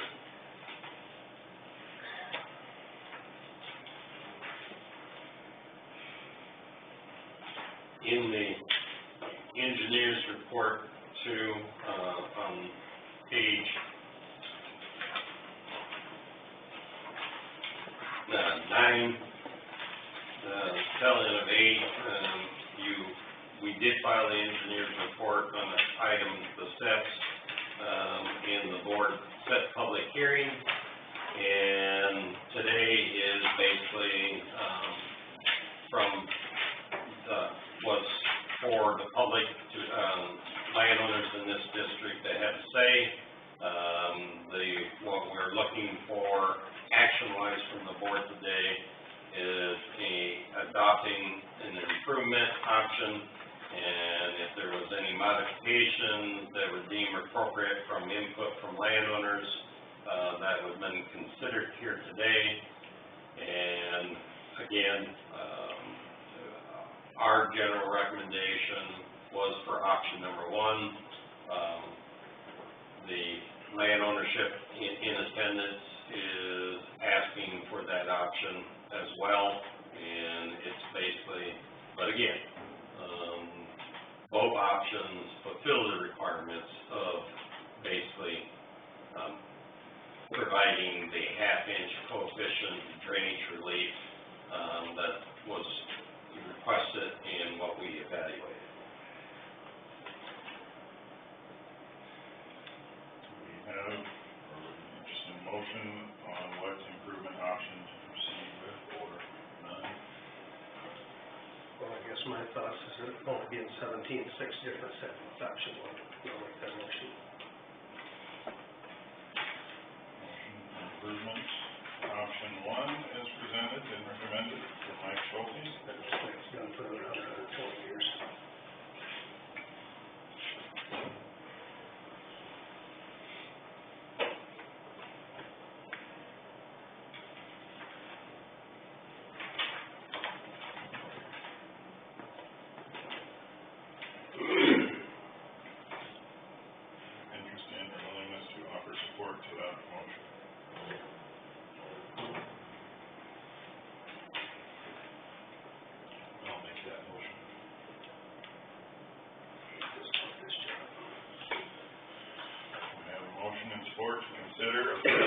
option one, as recommended by the engineer and encouraged by the landowner present.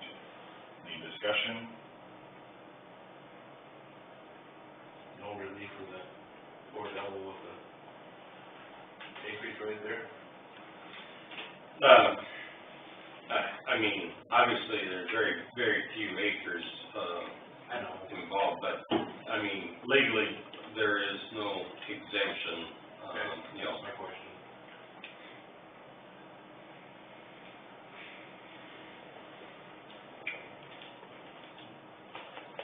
The only entities that are it's not even under the code of Iowa of exemption is the federal government. And the federal government stands on a legal, or on a basis that, they do not have to pay those drainage assessments, and I forget what portion of law they refer to, but, the federal government is the only one that does not pay drainage assessments. The state of Iowa does, the railroads do, everybody does, cemeteries, county cemeteries, everybody pays drainage, school districts. That's our privilege. Okay, motion to consider option one. Hearing no further discussion. All those in favor of approval of option one, signify with aye. Aye. All those opposed, same sign. And then the recommendation from the engineer following that would be to direct the engineer to prepare the necessary plans and specifications, obtaining any necessary permits, and proceed toward bid letting. Wording would probably be good to include that it would be in conjunction with the improvement efforts for 9 and 43. Correct. Two, we need to convene a separate 9 and 43 meetings, or a joint 9 and 43 meetings, as we were talking about going to bids on a project that is outside the scope of just this lateral. No, because again, by divisions, they're not incurring additional costs of this decision. My recollection, we've not approved going to bid on 9 and 43 because we were waiting for this. We gave approval to it, but, gave approval to the improvements, but we were holding off on the step to prepare plans and proceed to bid letting. If I recall correctly, but. You're probably correct, because, I did not research that, but we would have to look at minutes.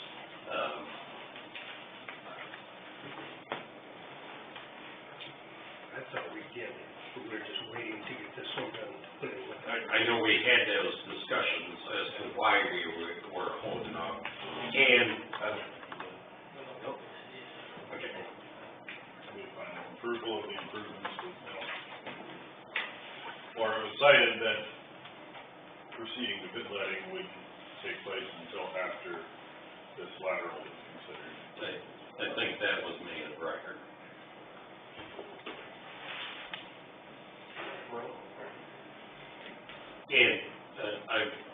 And that's fine, at the next meeting, you could basically do that under each, coming into session for to do those approvals.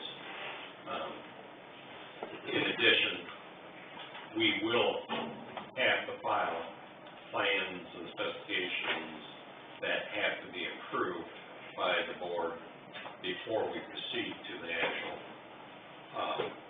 final bidding process. So there will be another meeting with the board on the plans, and that would have to be in reference to both 43-9 and branch 2.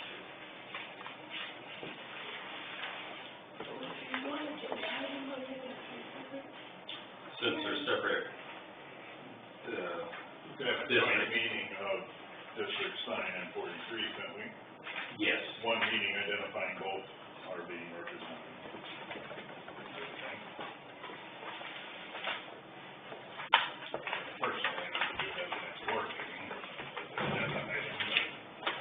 we want to in for directing us to move forward.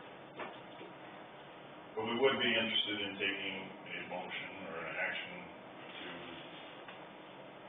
to direct the engineer to prepare the necessary plan and specs relative to this lateral and proceed toward bid letting in conjunction with 9 and 43 projects.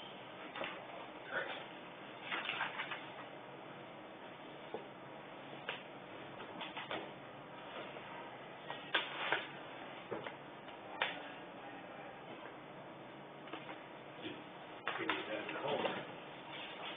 Meeting for this lateral, we just approved the improvement that can be.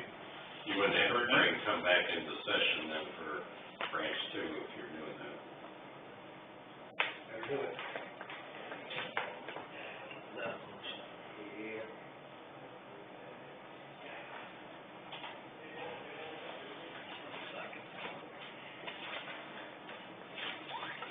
Further discussion concerning that item. All those in favor of approving that, signify by aye. Aye. All those opposed, same sign. Seems like the only left is the drain. So now as I understand this, we'll have to have a meeting for 9 and a meeting for 43 to approve what we didn't approve last time as far as the construction and bid letting. Is that correct? To direct the engineer to proceed with the preparation of final plan specifications. Proceed towards bid letting. In between, before we can go out to bid, we have to file final plans and specifications. Then we'll have to post a separate agenda then for that particular item. Okay. It would be more February timeframe when we would be, filing plans and specs. The next meeting is Christmas Eve. What you would do at the next meeting would be just an agenda item for 9 and 43, with action to direct the engineer to move to plans and specifications. So that has to be a meeting as the trustees of the district, not as the board of supervisors. That's correct. But it could be jointly with 9 and 43 because it will be identified and the minutes would go to both districts. You're not coming down for that. I would not be coming for that unless you wanted me to come for that.